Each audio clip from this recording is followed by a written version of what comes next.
सतगुरुदेव की जय। सर्वसंगत से प्रार्थना है। सत्संग प्रारंभ हो रहा है। कृपया सत्संग स्थल पर शांतिपूर्वक विराजमान होकर के श्रद्धा से सत्संग सुने। परमेश्वर की प्यारी आत्माओं से पुनर्निवेदन है, सत्संग प्रारंभ हो रहा है। कृपया सत्संग स्थल पर शांतिपूर्वक विराजमान होकर के श्रद्धा से सत्संग सुने। सत साहिब।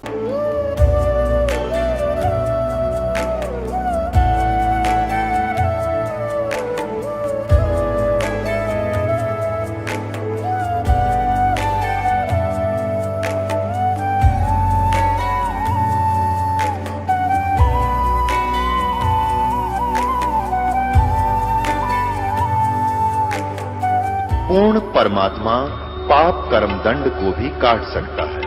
अभी तक जिस भी संत व महापुरुष से मिले, उन्होंने यही बताया कि पाप कर्म फल भोगने से ही समाप्त होगा। वो प्रभु कौन है जो पाप कर्म को काट देता है, वो काल के बंधन से छुड़वा देता है। उसका क्या नाम है, पूजा की विधि क्या है? कृपया अवश्य सुनिए जगत गुरु तत्वदर्शी संत रामपाल जी महाराज के अमृत वचन। सतगुरुदेव की जय। बंदी छोड़ कबीर परमेश्वर जी की जय। बंदी छोड़ गरीबदास जी महाराज जी की जय। स्वामी रामदेवानंद जी गुरु महाराज जी की जय हो।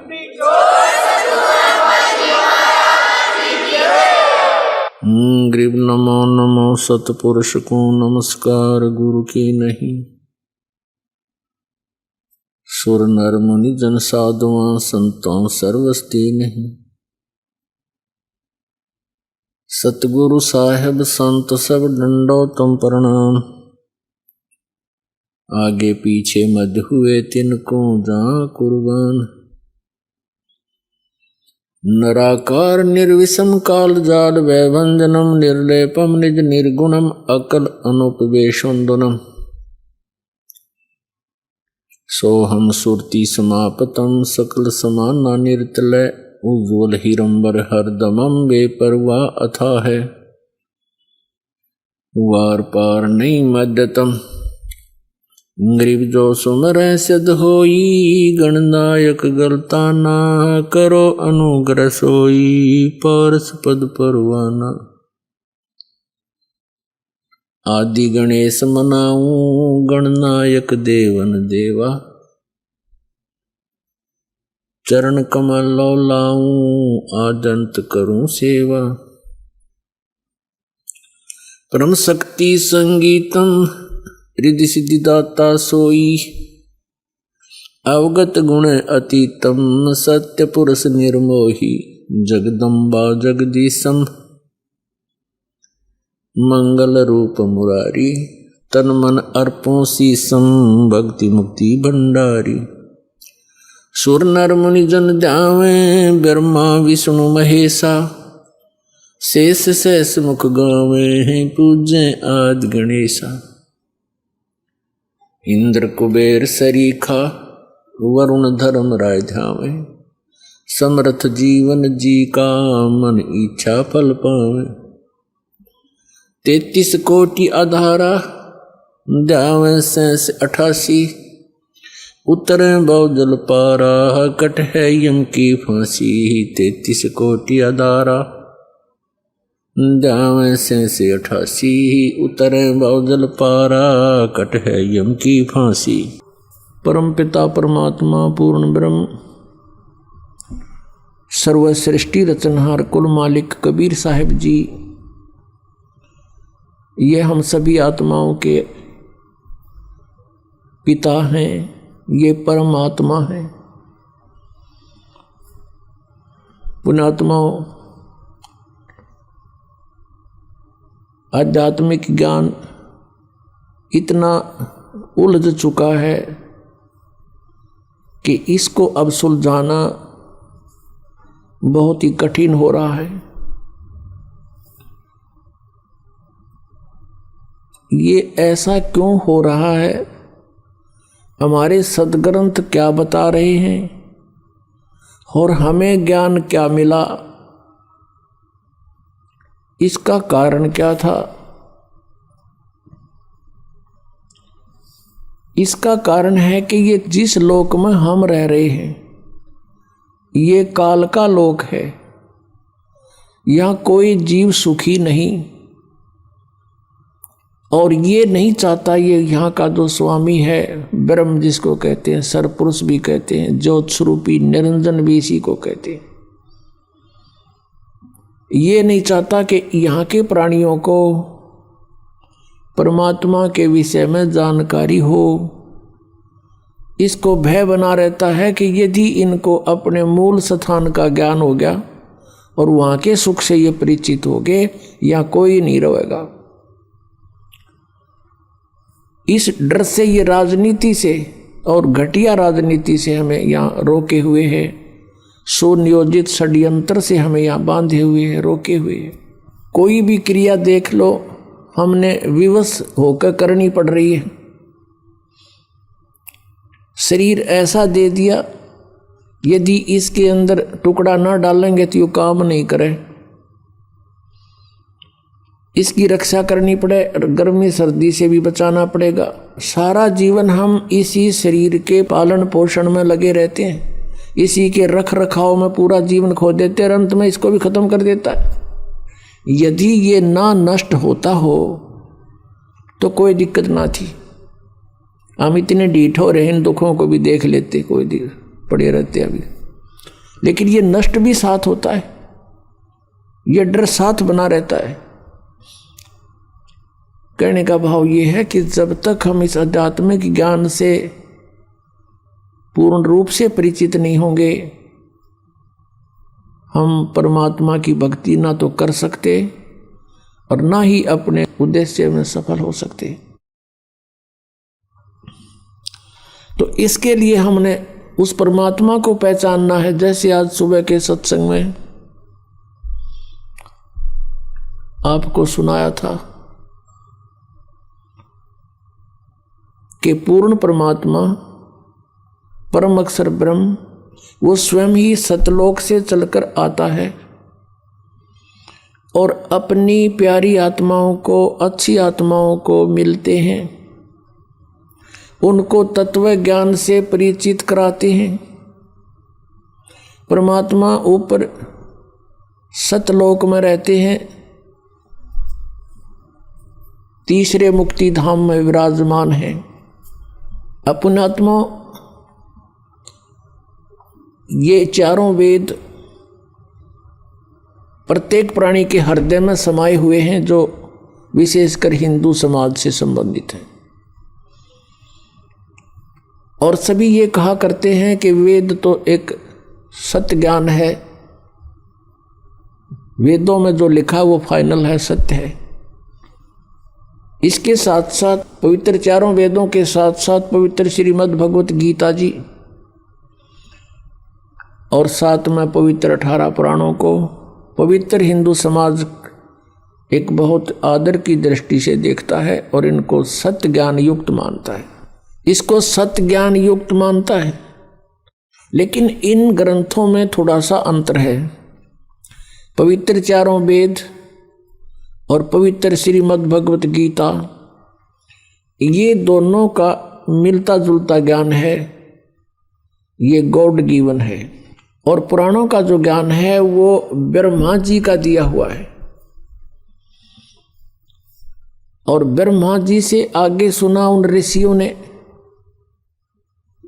दक्ष आदि ऋषियों ने, मनु आदि ने, और अन्य से सुनते सुनते उन्होंने कुछ ब्रह्मा जी के विचार, कुछ अपना अनुभव, कुछ अपनी सोच, अलग अलग, जैसे भी 18 पुराणों के 18 वक्ता हैं। 18 पुराण इसलिए होगी कि उनके वक्ता भिन्न भिन्न हैं, उन्हीं के नाम से उन्होंने अपने अपने हिसाब से उन 18 पुराण बना दिए। वैसे ही 18 पुराणों का ज्ञान एक ही बोध माना जाता है। तो ये जो ज्ञान है पुराणों का, ये गॉड गिवन नहीं है। पवित्र चारों वेद गॉड गिवन है। पूर्ण परमात्मा परम अक्षर ब्रह्म ने इस ज्योत स्वरूपी निरंजन के हृदय में डाल दिए थे। इसके अंतःकरण में डाल दिए और समय निर्धारित कर दिया कि इतने समय के उपरांत ही अपने आप इसके श्वासों से बाहर आएंगे। जैसे परमात्मा की व्यवस्था है, माता को गर्भ रहता है, 9 महीने के बाद ऑटोमेटिकली वो बाहर आ जाता है। इसी प्रकार परमात्मा ने इसमें व्यवस्था की। जब ये 5 बाहर आ गए, इसने देखा कि इनमें कोई ऐसी जानकारी तो नहीं है मेरी पोल पाट जा। किसने? ज्योति निरंजन ने। फिर इसने देखा 5वां वेद जो है ये सारा भेद दे रखा था ऊपर का, सतलोक का, कैसे जाना है और किस प्रकार कौन परमात्मा है, तुम यहाँ कैसे फंसे थे। तो ये ज्योति निरंजन काल ने वो 5वां वेद नष्ट कर दिया और 4 वेद दे दिए भगवान के डर से।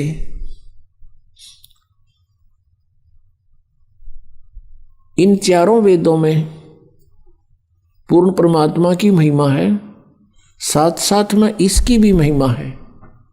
ये कितने सतर का भगवान है, इसकी भक्ति से कितना लाभ हो सकता है। फिर इस काल ने ही ब्रह्म ने 4 वेदों को पढ़ा, उस 4 वेदों वाले ज्ञान को श्री कृष्ण जी में प्रवेश करके इसने बोला। इसमें थोड़ा सा इसने एक आध जगह गड़बड़ करने की चेष्टा की है और उसमें कहा कि ये मेरा मत है। यदि इसका मत वेदों से मेल खाता है तो वेद ज्ञान है वो, और इसका मत वेदों से मेल नहीं खाता है तो इसका अपना ही विचार है, वो भी नहीं मानने हमने केवल वेद ज्ञान को मानना है और 5वां वेद परमेश्वर ने स्वयं आकर के बोला था उसको मानना है। 18 पुराणों को हमने सहयोगी शास्त्र मान रखा है कि इसमें जो लिखा है इनमें इन ब्रह्मा विष्णु महेश जी की जीवनी है और इन्होंने लिख रखी है, तो इसको हमने इसलिए सत्य मानना है कि इनमें जो लिखा है इनकी सतिथि वह सही लिख रखी है। और जो पुराणों में वेदों के विपरीत ज्ञान है वो मान्य नहीं है। विपरीत कौन सा है? जैसे वे ऑफ वर्शिप।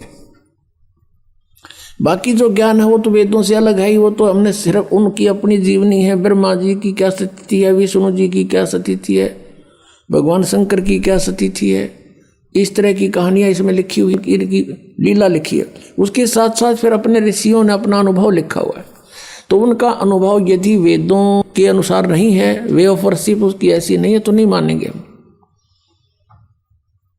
उन्होंने अपनी मर्जी से किसी में कोई मंत्र लिखा है, कोई कुछ लिखा है, वो नहीं मानेंगे, क्योंकि वो उनका अपना सोच है, वेद ज्ञान नहीं है वो।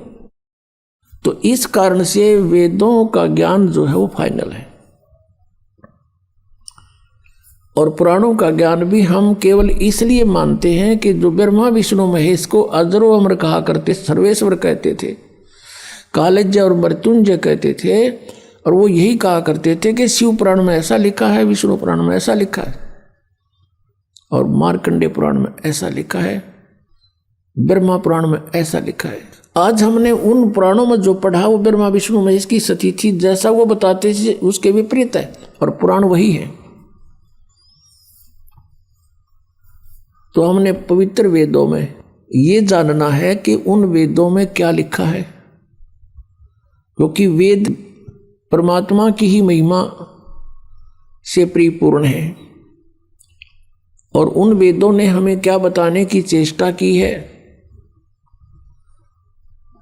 हमने उन पवित्र सदग्रंथों से ये जानना है कि भगवान कैसा है और कौन है, कहाँ रहता है, उसको कैसे पाया जाता है, हम यहाँ किस लिए दुखी हो रहे हैं, हम यहाँ क्यों भटक रहे हैं। ऋषि महर्षि भी चले गए यहाँ जख मार के, उनको भी रास्ता नहीं मिला, ये कारण क्या है। परमात्मा ने कहा कि 9 मन सूत उलझिया, ये ऋषि रहे जख मार और सतगुरु ऐसा सुलझा दे, उलझे ना दूजी बार। परमेश्वर ने कहा कबीर साहब ने कि ये 9 मन सूत उलझा दिया, इन अज्ञानियों ने और साथ में इस काल ने, ब्रह्म ने। पुण्यात्माओं, परमात्मा कपड़ा बुनते थे, जुलाहा थे, जुलाहे की भूमिका कर रहे थे, और 1 किलो सूत शेर कहा करते पहले। एक शेर 1 किलोग्राम सूत यदि उलझ जा सारा दिन ना सुलझे, क्योंकि जब उसने टूट गया तो गांठ पड़ेगी, गांठ पड़ेगी तो कपड़ा साफ बना नहीं, और कपड़ा सही नहीं बना तो बुनाई मिले नहीं। जुलाहे को फेंक देंगे ठाका कि इसमें 20 गांठ लगा दी तूने। तो परमात्मा कहते हैं कि एक शेर 1 किलोग्राम सूत को सुलझाने में सारा दिन लगाना पड़ता है। तो ऐसे ये आध्यात्मिक ज्ञान रूपी सूत 9 मन उलझा दिया इन्होंने। कोई कुछ ज्ञान बताता है, कोई कुछ साधना बताता है। जैसे श्रीमद् भगवत गीता अध्याय नंबर 4 के और श्लोक नंबर 25 से लेकर 31 तक यही बताने की चेष्टा की गई है कि कोई ऐसी साधना करता है, कोई ऐसी साधना करता है, कोई ऊपर को पैर करके योगासन करता है, कोई देवताओं की पूजा करता है, और कोई स्वाध्याय करता है, कोई तीक्ष्ण अहिंसावादी व्रत रखता है, जैसे मुंह पर पट्टी बांध के नंगे पैरों घूमना। और ये सभी अपनी अपनी साधनाओं को पाप नाशक जानते हैं। फिर तुरंत कहा है 4 अध्याय के 32वें श्लोक में कि इस प्रकार की बहुत विस्तार के साथ यज्ञ यानी धार्मिक अनुष्ठानों की जानकारी सच्चिदानंद घन ब्रह्म की वाणी में, उस परम अक्षर ब्रह्म ने जो स्वयं आकर के अपने मुख से जो वाणी बोली है, वो 5वां वेद है। जिस वेद को काल भगवान ने नष्ट कर दिया था, उसकी पूर्ति करने के लिए स्वयं परमेश्वर ने आना पड़ा, और उस ज्ञान को ऐसे तरीके से बोल के लिखवा दिया कि ये विद्वान पुरुष जो एजुकेटेड मानते थे, संस्कृत के ज्ञाता, वो इन्हों सोचे ये तो ऊट पटांग बकवाद कर रखी है, इसमें कुछ को नहीं तो इसने भी नाश करा देते ये। तो परमात्मा ने ऐसे गुप्त ढंग से, ऐसी वाणी से, सिंपल सी, ऐसे लोकल सी भाषा बोल कर पूरा माल भर दिया, उसमें पूरा ज्ञान ठोक दिया, और फिर अपने प्यारी आत्मा से बता दिया कि अभी इसको डिस्क्लोज ना करना। जिनके समझ में आई बात, जिनको परमात्मा मिले, सचखंड दिखाया, वापस छोड़ा। तो उनसे प्रतिज्ञा करवा दी थी कि धर्मदास तो 1,00,000 दुहाई, ये मूल ज्ञान अभी की तो बाहर न जाई। मूल ज्ञान बाहर जो पढ़ी, ये बिचली पीढ़ी हंस नहीं तरही। अगर ये ज्ञान आज से 600 वर्ष पहले डिस्क्लोज हो जाता तो ये नकली संत पंथ ये डंडोरा पीटते मिलते और यही मंत्र देते मिलते। ये अधिकारी थे नहीं उस नाम के देने के, तो डुप्लीकेट पासपोर्ट से भी विदेश नहीं जाया जा सकता। तो ऐसी बात बिगड़ जाती। तो परमात्मा इस भक्ति को इस कलयुग तक लाए हैं। कहते 100 छलछीदर मैं करूं अपने जन के काज। हमारे लिए उन्होंने 100 छलछीदर करने पड़े, और उस तत्व ज्ञान को आज बीचली पीढ़ी में लाकर अब डिस्क्लोज करवाया इस दास के द्वारा। इसलिए परमात्मा ने कहा कि धर्मदास तो 1,00,000 दुहाई, ये मूल ज्ञान, ये है मूल ज्ञान। और फिर परमात्मा ने एक वाणी और कही है कि 33 अरब ज्ञान हम व्याख्या और मूल ज्ञान गुप्त ही रखा। 33 अरब वाणी बोल दी हमने इस कबीर सागर में और कबीर साखियों में, दोहालियों में, लेकिन ये मूल ज्ञान जो था अब भी हमने गुप्त रखा हुआ था। और अब ये इस दास के माध्यम से सार्वजनिक करवा दिया भगवान ने, क्योंकि अब ये सभी पंथ नष्ट होंगे, इनका अस्तित्व खत्म हो जाएगा कुछ दिनों में। क्योंकि इस बुद्धिमान जनता है, अपने भले बुरे को खूब समझते हैं ये, लेकिन अभी तक इनके न्यू ना जच्ची है कि ये हमारे जो गुरु हैं ये कति नकली हैं। और उनका उस समय यकीन होगा जब इस दास के ज्ञान को अच्छी तरह समझेंगे और सदग्रंथों से मेल कर लेंगे, फिर उन नकलियां न छोड़कर आप आ जाएंगे। कुछ एक ऐसे व्यक्ति होते हैं जो ना कहे किसी की कहे की माने, और गुरुजी ने जो कह दिया बस ठीक से, उसके बारे में परमात्मा कहते हैं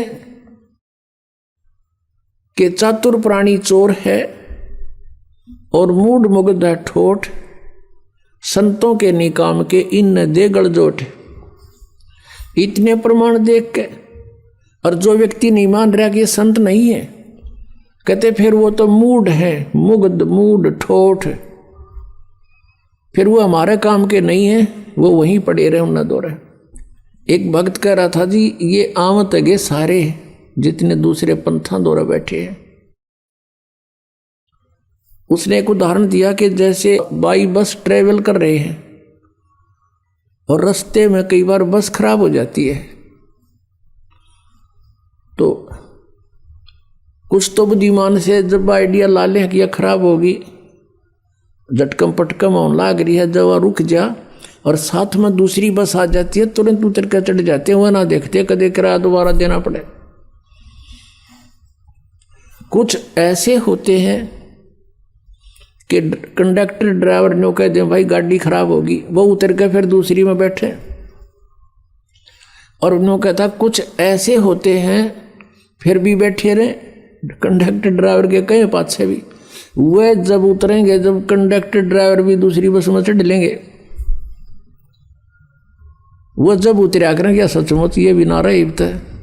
तो कुछ ऐसे हैं जब इनके गुरुजी आते यहाँ तो पलायन कर जाएंगे,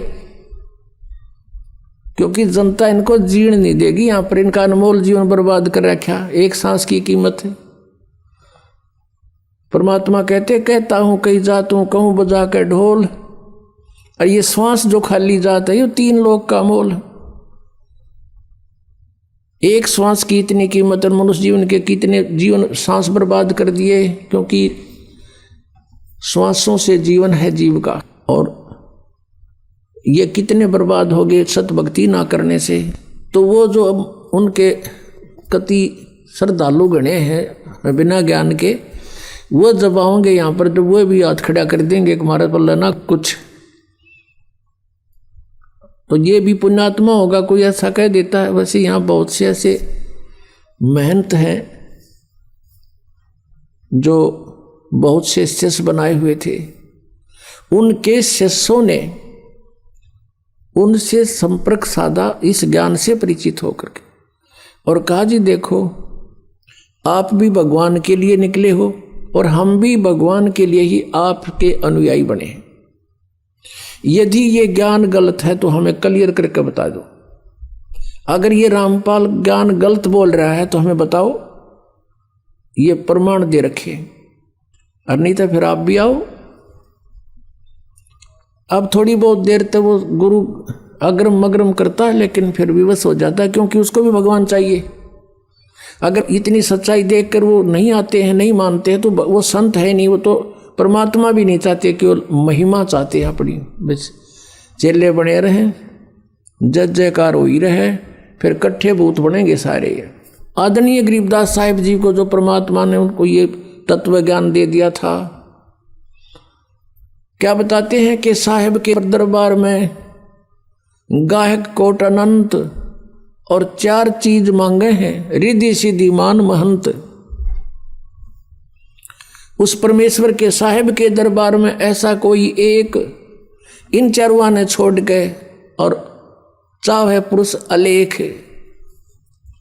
तो ये सब मान महंत के भूखे हैं जितने ये संत पंथ बने हुए। यदि ये मान बढ़ाई नहीं चाहते हैं और ये अपना कल्याण चाहते हैं और ये हितैषी हैं अपने अनुयायियों के, तो इस दास के ज्ञान से परिचित हों और इसमें बताओ गलत कहाँ है, और ये अपना टिप्पणी दो। फिर इसके ऊपर क्यों नहीं बोलते? 10 साल हो गए दास ने गला फड़ाते ने, और सरेआम कह रहा हूँ, टीवी चैनलों पर भी बोल रहा हूँ, पुस्तकों के माध्यम से भी इनके पोल खोल रहा हूँ। क्यों ना बोलते? ये क्यों नहीं बोलते? क्योंकि ये चोर है। परमात्मा कहते हैं बेखों के लश्कर फिरें ये बाणी चोर कठोर, और सतगुरु धाम ना पहुंचेंगे ये 84 के ढोर। परमात्मा की वाणी को चुरा के सचखंड का रट ला रहा। कह का पता नहीं इन लोगों को। जैसे वेदों को गलत मानने वाला कोई प्राणी नहीं, खासकर हिंदू समाज में। और ये जो राधा स्वामी पंथ है, इन्होंने के गुट्टी पै रखी है श्रद्धालुओं को कि हमने वेदों की आवश्यकता नहीं, ना हमने गीता जी की, ना हमने पुराणों से कुछ लेना देना। संत जो वाणी बोलते हैं वो फाइनल होती है। वो वेद भी तो किसी ने लिखे, वेद व्यास ने वेद लिखे हैं। वेद व्यास ने वेद लिखे जरूर हैं, लेकिन ये वाणी किसकी है? वेद व्यास राइटर है। जैसे गीता जी का वेद व्यास राइटर है, वक्ता नहीं है। ऐसे पुराण लिखे हैं तो पुराण जिसने जो बोला वेद व्यास जी ने लिख दिया। जो चारों वेद थे, जो उनका यथार्थ ज्ञान ऋषियों ने घोट रखा था, वो एडिटिव उन्होंने लिख दिया परमात्मा से प्राप्त करके, क्योंकि भगवान ने आके ज्ञान दिया था। और ब्रह्मा जी से फिर ये ज्ञान सभी ने प्राप्त किया था। तो उसने केवल लिखा है, लेकिन ये गॉड गिवन है। और ये क्या बताते हैं कि संत जो भी नाम दे दे वो ठीक, उसी से मोक्ष हो जाएगा। और फिर ये भी कहते हैं कि हमने वेदों की जरूरत नहीं है, हमारा तो ज्ञान वेदों से ऊपर का है। वेदों से ऊपर का हमारा ज्ञान था। और हम जैसे कोई कहता अभी, जैसे यहाँ कमल बताते हैं शरीर में पीछे, तो वो कहते हैं हम तो सीधे त्रिकुटी से चलते हैं। हमने त्रिकुटी यहाँ नहीं है, वैसे वो यहाँ बताते हैं, यहाँ बैक में होती है। और कहते हैं हम सीधे त्रिकुटी से चलते हैं, हमारा तो वहाँ से मार्ग शुरू होता है। अब पुण्यात्माओं जो वेद ज्ञान को गलत बताते हैं, तो इससे सिद्ध होता है कि उनका ज्ञान तक घना निर्मल होना चाहिए। वेदों से ऊपर का है तो कुछ वेदों वाला भी थोड़ा बहुत समावेश चाहिए उसके अंदर। जैसे 10वीं का सिलेबस होता है, 10th का क्लास का, तो उसमें पहली से लेकर कैक है तो वहीं से शुरू होते हैं। तीसरी, चौथी, 5वीं, 6ठी, 8वीं, 9वीं का कुछ उसमें समावेश होता है ज्ञान का। और इनका ज्ञान दिखाते हैं आपको राधा स्वामी वालों का, जो ये कहते हैं कि हमारा ज्ञान तो वेदों से ऊपर का है। अब दिखाता है इनका ज्ञान। 2 बोल इनके भी सुना दूं राधा स्वामी वालों के। एक पुस्तक है सारवचन राधा स्वामी वार्तिक, ये देखिएगा, इसकी एक झलक दिखाते हैं आपको। सारवचन राधा स्वामी वार्तिक, राधा स्वामी सत्संग व्यास, ये कहाँ से छपी है? प्रकाशक है जगदीश चंद्र, सेक्रेटरी राधा स्वामी सत्संग व्यास, डेरा बाबा जयमल सिंह, पंजाब। 2003 में ये 16वां संस्करण है। और ये यहाँ से छपी है, printed in India by Lakshmi offset printers, Delhi. इतने में इसकी भूमिका में क्या लिखा है कि सारवचन राधा स्वामी वार्तिक हजूर स्वामी जी महाराज के वचनों का संग्रह है। ये वचन सत्संगों तथा अन्य चर्चाओं के दौरान सत्संगियों ने नोट किए थे। स्वामी जी महाराज के परम धाम सिधारने के कुछ वर्ष बाद इनका संग्रह करके पुस्तक के रूप में छपवाया गया। सन 1902 में बाबा जयमल सिंह जी महाराज ने सारवचन राधा स्वामी वार्तिक को पहली बार गुरमुखी लिपि में छपवाया। प्रस्तुत पुस्तक उसी प्रथम गुरमुखी संस्करण के अनुसार है और अब इसका हिंदी संस्करण प्रकाशित किया जा रहा है। स्वामी जी महाराज का शुभ नाम, जिसने राधा स्वामी पंथ का चिमटा गाड़ा, जिसका प्रवर्तक माना जाता है, स्वामी जी महाराज का शुभ नाम सेठ शिवदयाल सिंह जी था। आपने 15 अगस्त 1818 में आगरा शहर में जन्म लिया। आपके पिताजी का नाम सेठ दिलवाली सिंह जी तथा माता जी का नाम महामाया जी था। आपके पूर्वज पंजाब के रहने वाले थे तथा घर में गुरु ग्रंथ साहिब का पाठ किया जाता था। आपके माता पिता हाथरस के प्रसिद्ध संत तुलसी साहिब के भगत थे। स्वामी जी महाराज ने भी तुलसी साहिब की काफ़ी संगत की थी। बचपन से ही स्वामी जी महाराज का रुझान अध्यात्म की ओर था। आपने एक कमरे में बैठकर 17 वर्ष सुरत शब्द योग का अभ्यास किया और सन 1861 में बसंत पंचमी के दिन खुले तौर पर आम सत्संग और सुरत शब्द योग का उपदेश शुरू कर दिया। पुण्यात्माओं, अब ये शिवदयाल जी तो थे सन 1818 में जन्मे आगरा में, और इन्होंने 17 वर्ष तक एक बंद कोठड़ी में बैठ के और हठ योग किया। गुरु ग्रंथ साहिब को पढ़ता था, इसके अंदर से परमात्मा का सचखंड सतलोक की तद ढूंढ लिया। फिर कबीर साहिब की वाणी में तो ले लिया, करने नो दीदार महल में प्यारा है, एक शब्द है 32 कली का, वो इन्हें खोलना आया ना, इनका समझ में आया नहीं, तो काल से प्रेरणा थी ही इनको, और ये एक नकली सांग जोड़ कर बैठ गए। अब दिखाते इनका के ज्ञान था जो वेदों से भी उत्तम बतावे हैं।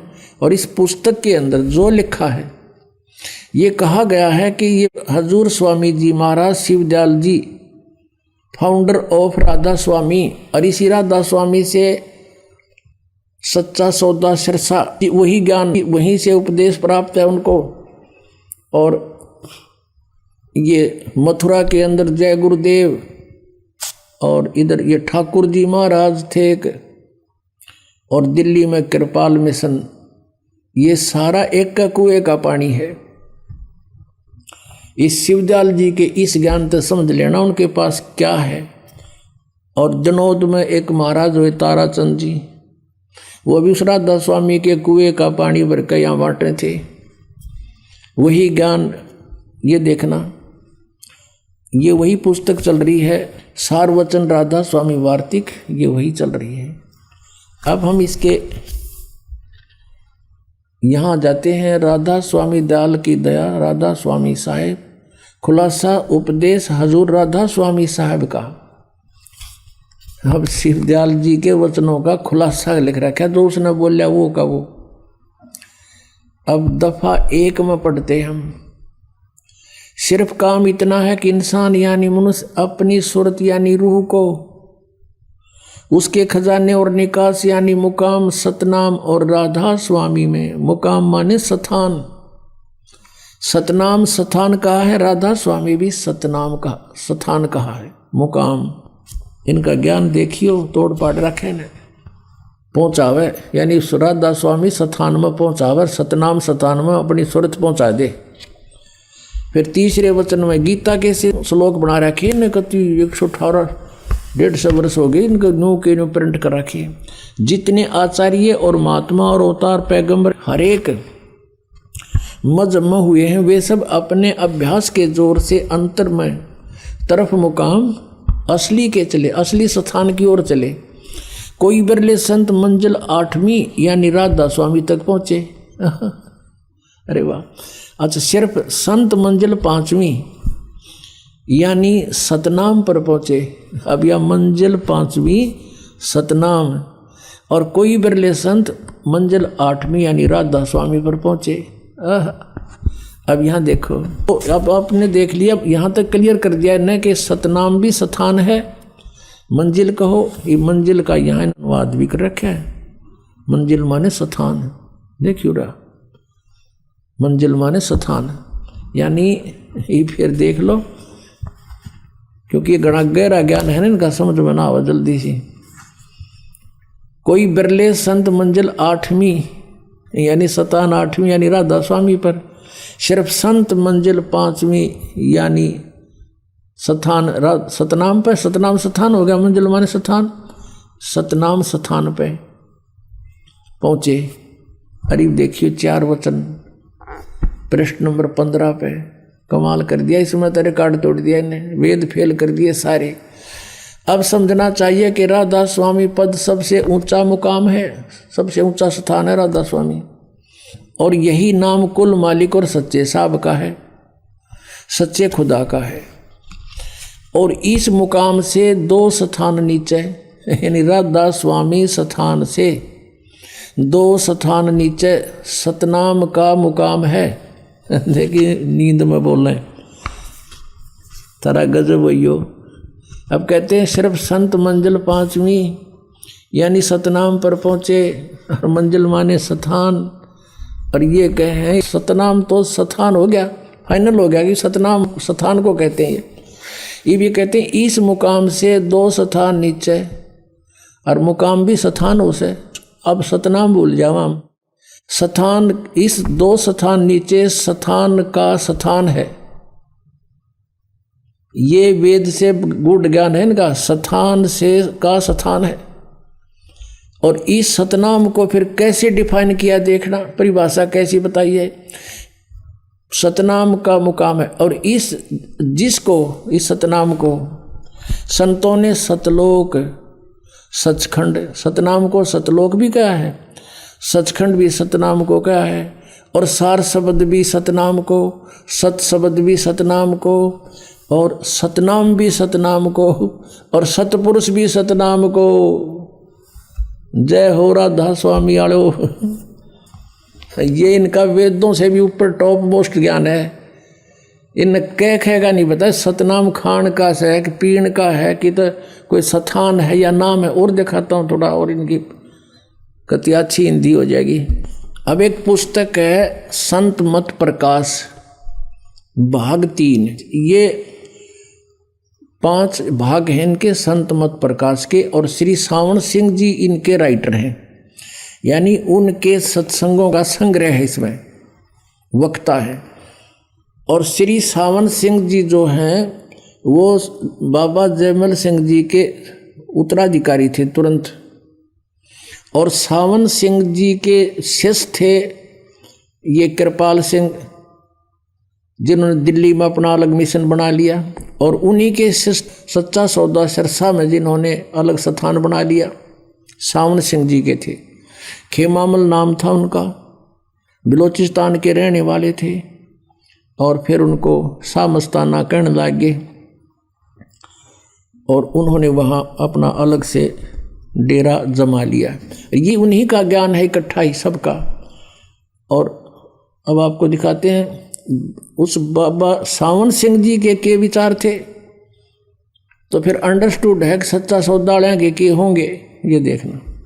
और शिवदयाल जी के होंगे, फिर कहना है कि है ये है संत मत प्रकाश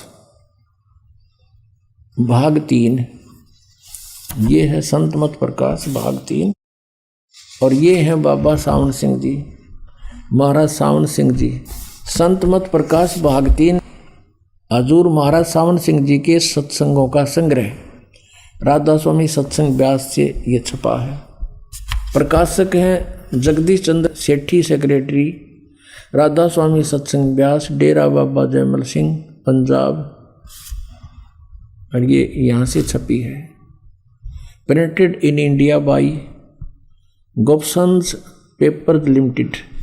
अब इसमें दिखाते हैं आपको, 102 पृष्ठ पे लिखा है, इसके 102 पृष्ठ पे संत मत भाग 3 यहाँ लिखा है, इसने इस सतपुरुष सतनाम कहाई, सतलोक निज पाया आई, इसका डिफाइन किया इसने, इस सेंटेंस का। सचखंड या सतनाम चौथा लोक है, जागे ना, सचखंड या सतनाम चौथा लोक है, और सभी के अंदर है, आपके अंदर है ये सचखंड सतनाम। और अगर यह सतगुरु से राह लेकर मेहनत करके अंदर पर्दा खोल ले तो सचखंड पहुंचा जा सकता है। ठीक, अब हमने ये देखना है कि यहाँ कह रहा है ये सचखंड या सतनाम चौथा लोक है, ये सतनाम चौथा लोक है, ये अपने अंदर है सबका। अब दिखाते हैं आपको 107 पृष्ठ पे, 106-7 पर देख रहा, वही सत्संगी हजूर जहाँ राम नाम का जस महिमा होता हो, कोई प्रसंग चल रहा है तो महाराज सावन सिंह जी कहते कौन से राम का जिक्र कर रहा है तू? तो वह सत्संगी कहने लगा क्या राम बहुत सारे हैं? महाराज जी यानी सावन सिंह जी कह रहे हैं राम 4 हैं, आपका इशारा कौन से राम की तरफ है? अब सत्संगी पूछा है कि हजूर चारों राम खोल कर बताइए।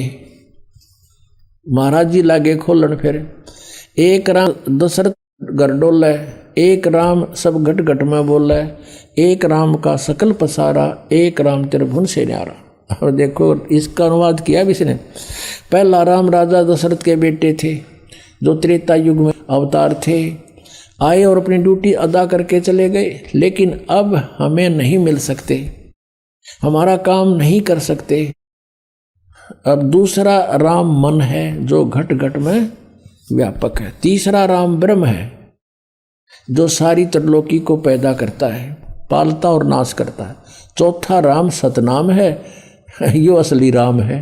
इनका अकल देखो, पत्थर पड़ रहे इन पे।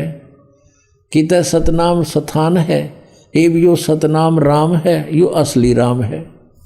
पुण्यात्मा परमात्मा कहा करते थे, मोती मुक्ता दर्शत नाही, ये जग है सब अंधरे, दिखत के तो नैन चश्म, इनका फेरा मोतिया बंदरे। अब इस संत मत भाग 4 में आपको दिखाते हैं इसी सावण सिंह जी के बोल। ये क्या कहते हैं? इससे पहले थोड़ा सा इस सच्चा सौदा को और दिखा देता हूँ आपको। दिखाते हैं एक पुस्तक है सचखंड की सड़क। नाम तो ऐसा बड़ी लिख देंगे जो आदमी कटका मर जाए, इनके ऊपर वह कमाल कर रखा होगा इस पुस्तक में। सचखंड की सड़क कति यानी मेटल रोड सीधी, कति कोई दिक्कत नहीं उसमें। ऐसा नाम तो ऐसा लिख दिया, इवन की दिखावा मेटल रोड की खड्डे नरे। अब ये एक पुस्तक है सचखंड की सड़क, पहला भाग। इसके राइटर हैं दासन दास हजूर महाराज सतनाम सिंह जी, डेरा सच्चा सौदा सिरसा। ये नाम भी सतनाम धर रहे अपना, सतनाम सिंह। अब ये सतनाम जी थे जो सच्चा सौदा के जो प्रवर्तक माने जाते हैं। वो श्री बलोचिस्तानी शाह मस्ताना के खिमामल सिंह जी के सीधे उत्तराधिकारी थे, दूसरे, यानी पहले वो थे, दूसरे। उसने ये लिखा है ये पुस्तक सतनाम सिंह जी ने। ये देखना कहाँ से है। धन धन सतगुरु तेरा ही आसरा और सचखंड की सड़क, पहला भाग। ये वही है महाराज जी सतनाम सिंह जी की तरफ से ये को। और ये कहाँ से छपया है? ये प्रकाशक है इंद्र सेन प्रबंधक, डेरा सच्चा सौदा सिरसा हरियाणा भारत। मुद्रक है इंद्र सेन प्रबंधक, परमार्थ उपदेश प्रिंटिंग प्रेस, डेरा सच्चा सौदा, सतनाम सिंह जी मार्ग सिरसा हरियाणा, पिन कोड। इसके 226 पृष्ठ पर हम ले चलते हैं आपको। ये है 226 पृष्ठ सचखंड की सड़क है। इसका अनुवाद किया है, एक शब्द है इनका, अलख नामी आया रे सारे देश छोड़ के, जी छोड़ के मैं आया तेरे लिए प्यारे देश छोड़ के। ये कहते हैं शिवदयाल जी की अमरवाणी है या इसका यहाँ अनुवाद कर रहे हैं। अलख अनामी आया सारे देश छोड़ के, जी छोड़ के मैं आया रे तेरे लिए प्यारे देश छोड़ के।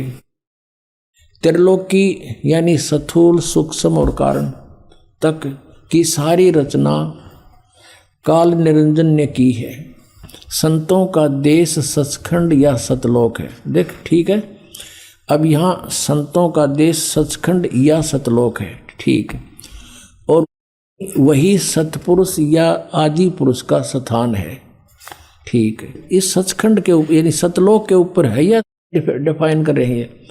वह अजर अमर अविनाशी है और सदा एक रस है।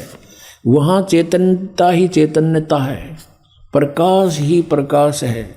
नीचे पिंड तक की कुल रचना का आदि और अंत वही है। और उसी को यानी सचखंड को, इस सतलोक को क्या कहते हैं? सतलोक को सतनाम भी कहते हैं, सत शब्द भी और सार शब्द भी कहा जाता है। वह बोली है नो कि नो, थोड़ी सी फेरबदल कर रहे हैं। इस सचखंड को, सतलोक को, जो वह अजरमर अविनाशी है, वहाँ चैतन्यता ही चैतन्यता है, प्रकाश ही प्रकाश है और कुछ नहीं वहाँ पे। और उसी को सतनाम भी कहते हैं, सचखंड को, और सत शब्द भी कहते हैं, और सार शब्द भी।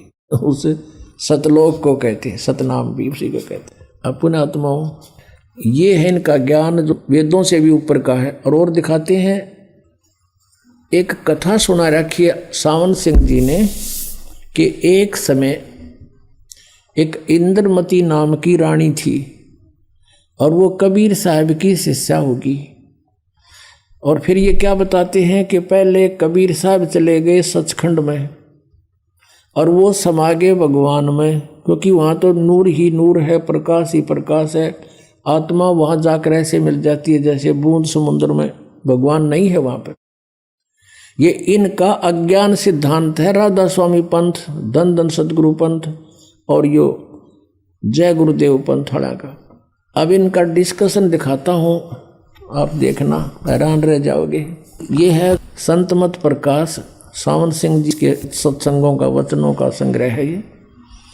ये राधा स्वामी व्यास से प्रकाशित है। और इनके तो कति वचन अमिट हैं, आपको दिखाते हैं। 189 पृष्ठ पर ले चलते हैं आपको। ये देखो, संत मत भाग 4 और पृष्ठ 189 नीचे आते हैं। इस तरह रानी इंदुमती थी। जब उसको कबीर साहब सचखंड लेकर गए तो उसने वहां जाकर देखा कि कबीर साहब ही सतपुरुष है, और कहती है कि हाय हाय हाय हाय, अगर आप मुझे इतना बता देते कि मैं ही सत्य पुरुष हूं तो क्या मैं आपकी सेवा नहीं करती। कहते हैं तुझे विश्वास नहीं आता, अब तू यहाँ आ गई है, तेरी मर्जी कह ले, तेरी मर्जी है कह ले। अब इनका आप कह रहे हैं कि इंद्रमती ने सतलोक में जाकर कबीर साहब को देखा। उसने वहां जाकर देखा कबीर साहब ही सतपुरुष हैं। फिर थारे वाला की तगाई परम धनी, जब आप लिख रहे हो कबीर साहब सतपुरुष हैं और वह इंद्रमती का उदाहरण दे रहे हैं, तो तुम्हारा परम धनी क्या होगा वहां पर फिर।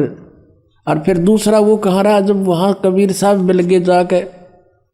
अब आपको एक और दिखाते हैं 264 पृष्ठ पर, ये देखिएगा, इसी संत मत भाग 4 में और 264 पृष्ठ पे। अब देखिए यहाँ पर, सत्संगी ने पूछा, हजूर संतों की पदवी कहाँ तक है। महाराज जी सावन सिंह जी बोले, हमारी इतनी बुद्धि और अकल नहीं कि हम संतों की पदवी को समझ सकें। फिर भी सुनो, रानी इंदुमती कबीर साहब के समय में हुई थी। इनकी अकल पर पर्दा पड़ रहा। इंद्रमती तो हुई द्वापर में, कबीर साहब हुए कलयुग में। उस समय कबीर साहब करुणा में नाम से आए हुए थे। कबीर साहब समकालीन, इस कबीर ये कबीर समकालीन नहीं थे। फिर भी हम इनकी इतनी बुद्धि को देखेंगे कहाँ काम करती है। रानी इंदुमती कबीर साहब के समय में हुई थी। पहले कबीर साहब मालिक में जा विलीन हुए। देखिए अपनी सिद्धांत को फिट रखे हैं कि पहले तो कबीर साहब जाकर मिल गए सचखंड में, डूब कर मर गए। इनके कहने के हिसाब से कि वहाँ प्रकाश ही प्रकाश है, आत्मा ऐसे मिल जाती है जैसे बूंद समुद्र में। पहले कबीर साहब मालिक में जाकर विलीन हुए, वो तो मिल गए उसमें। और फिर रानी हुई, फिर रानी जाकर उसमें डूब कर मर गई। और जब रानी ने सचखंड में जाकर कबीर साहब की पदवी देखी तो कहने लगी, महाराज यदि आप पहले ही बता देते कि मैं ही अकाल पुरुष हूँ, मैं सतपुरुष हूँ, तो मैं भजन सुमन कर कर के व्यर्थ परेशान ना होती। कबीर साहब ने उत्तर दिया, तुमको उस समय विश्वास नहीं आना था। अरे भले आदमी, या तो ये साची लिख रहे कबीर साहब अकाल पुरुष है, लेकिन जब पहले कबीर साहब जाकर मालिक में विलीन हो गए और पाछे तो रानी होगी, फिर वो बात कब करी उनने। दिन की अकल पर पर्दा पड़ रहा, वो बात कैसे करी। फिर कबीर साहब दिखे कि जब बूंद मिल गई समुद्र में, वहाँ अलग कैसे रहे वो। सच्चाई ये है कि वहाँ सृष्टि अलग है और ऐसी मनुष्य सदृश सृष्टि है और परमात्मा भी साकार है, उनका अलग से सिंहासन बहुत सुंदर है। पुण्यात्माओं कहते हैं गुरु बिन काहू न पाया ज्ञाना, जो थोथा बुछड़े मूड के साना। जैसे थोथे बुसने कोई परिश्रम कर रहा है, कूट रहा है, तो मूर्ख आदमी है, उसमें कुछ नहीं निकलना। जैसे किसी ने धान झाड़ के और पराल डाल रखी हो और फिर उसने कोई कूटे है, अरन्यों के मैं इसमें धान झाड़ू हूँ, महामूर्ख हो कहते घूट लाया है या कति बोली बूझ से। तो इस पूरे सतगुरु बिना काहू न पाया ज्ञाना, जो थोथा बूछड़े मूड के साना। अब आपको दिखाते हैं, ये खुद भी इस बात, क्योंकि इन्होंने तो कहीं की ईंट कहीं का रोड़ा, हरियू राधा स्वामी बड्डा कुणबा जोड़िया। इनको आप नहीं मालूम तुम लिख के रहे हो और कौन सी वे ऑफ वर्शिप है परमात्मा के पाने की। ये इनका सतनाम में समझ में नहीं आ रहा, सतनाम क्या, उन 5 नामों में सतनाम भी दे रखा। ये 5 नाम देते हैं, ओंकार, ररंकार, ज्योत निरंजन, सोहम और सतनाम। सतनाम ने जपन का भी दे रखा है। और सतनाम फिर बोला सचखंड भी यही है, सतपुरुष भी यही है, और सार नाम भी यही, सतनाम भी यही है और सार शब्द भी यही है। जैसे किसी ने जंगल में रहता हो, कदे कार देखी ना सुनी हो, सड़क भी सुन रखी हो, पेट्रोल भी सुन रखा हो, उसे कोई पूछे भी तू कार में जाता है, कार देखी है तूने, तो बता कार कैसी होती है, पेट्रोल किसे कहते हैं। तो वो कहे कि पेट्रोल कार को ही कहते हैं, सड़क किसे कहते हैं, कार को ही कहते हैं। अरे शहर किसे कहते हैं, कार को ही शहर कहते हैं। ड्राइवर किसे कहते हैं, कार को ही ड्राइवर कहते हैं। वाह रे इंजीनियर। तो इसे थे ये महाराज, इसे थे ये सचखंड के संदेश देने वाले। इन कह का भी नहीं पता सचखंड के बारे में। कहते हैं बेखों के लश्कर फिरें ये वाणी चोर कठोर, परमात्मा की वाणी चुरा के न सचखंड हल्दी की गांठ पर पंसारी बन गए और सतगुरु धाम ना पहुंचेंगे ये 84 के ढोर। यहाँ तक कहा है कि सतलोक में नहीं जा सकते ये लोग, क्योंकि इनका साधना गलत है। एक पुस्तक है घट रामायण, आपने श्री शिवदयाल जी की जीवनी में थोड़ा सा पढ़ा कि इनके घर पे गुरु ग्रंथ साहिब का पाठ होता था और तुलसीदास हाथरस वाले के शिष्य थे इनके माता पिता। अब घर में कोई चर्चा चल रहा है तो बच्चे भी तो सुनते हैं, जब पाठ हो रहा है, सत्संग होता है, तो इसको किसी ने फिर मिसगाइड कर दिया और उससे भी न्यारा उसने 500 नाम शुरू कर दिए। अब ये क्या लिख रखा घट रामायण में, 500 नाम काल के जानो।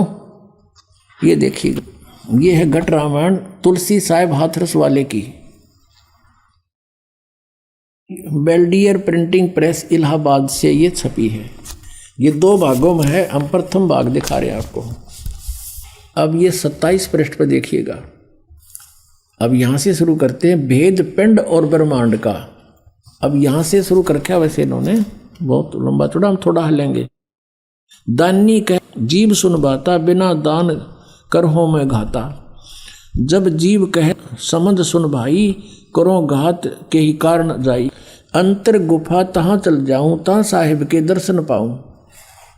500 नाम जीव जब भाख्या, और 6ठा नाम गुप्त कर रख्या। 500 नाम काल के जानो, तब दानी मन शंका आनो। ओए होए, ये 500 नाम तक काल के हैं, तब दानी मन शंका आनो। निर्गुण निराकार निर्वाणी, धर्म राय ये 5 बखानी। जीव नाम निज कह विचारी, जान बूझ दानी झक मारी। कह जीव दानी भाई, दर्ग माने धिक्कार है। कह जीव दर्ग दानी भाई, हम चल जाई नाम चितलाई। दानी दान चुकाओ आई, जब यह बाट निभन तू पाई। कहकर अंश कहाँ तुम जाई, बात आपनी को समझाई। कह जीव सतलोक निवासा, मैं चल जाऊं पुरुष के पासा। दानी कह दूर है भाई, अगम पंथ कैसे निभ जाई। कौन नाम मार्ग को जाई और कौन नाम से उभरे आई। इतना भेद कहो समझावा और बाट जीव जब घर की पावा। अब जीव बोलता है, दानी सुन विधि बात हमारी, हम चल जावा पुरुष दरबारी। कहते हैं सुरत नृत ले लोक से धाऊं, आदि नाम ले काल गिराऊं। उन 5 नामों से अलग है ये आदि नाम ले काल गिराऊं, और सत नाम ले जीव उभारी, अस चल जाऊं पुरुष दरबारी। अब ये सतनाम के है और आदि नाम क्या है? सतनाम ये 2 अक्षर का है। इसमें एक ओम है। गीता जी अध्याय नंबर 17 के श्लोक नंबर 23 में क्या है? ओम तत्सत इति निर्देश ब्रह्मण त्रिवेद समर्थ है। ओम त ब्रह्म का और तत् परब्रह्म का, यानी अक्षर पुरुष का। तो इस सतनाम में ये सतनाम 2 अक्षर का है, एक ओम प्लस में दूसरा तत्, वो सांकेतिक, और सार नाम ये आदि नाम है। इन तीनों, इनसे मोक्ष होगा जीव का, ये क्लियर कर रखे। ये 5 नाम काल के जानो, ये 5 नाम तो काल के हैं। निरंकार ओंकार ज्योत निरंजन सोहम और सतनाम, ये कबीर साहब से इकट्ठे कर लिए अपना आत्माओं। अब ये तो है इन राधा स्वामी वालों का ज्ञान, 5 नाम देते। अब हम आते हैं वे ऑफ वर्शिप पे।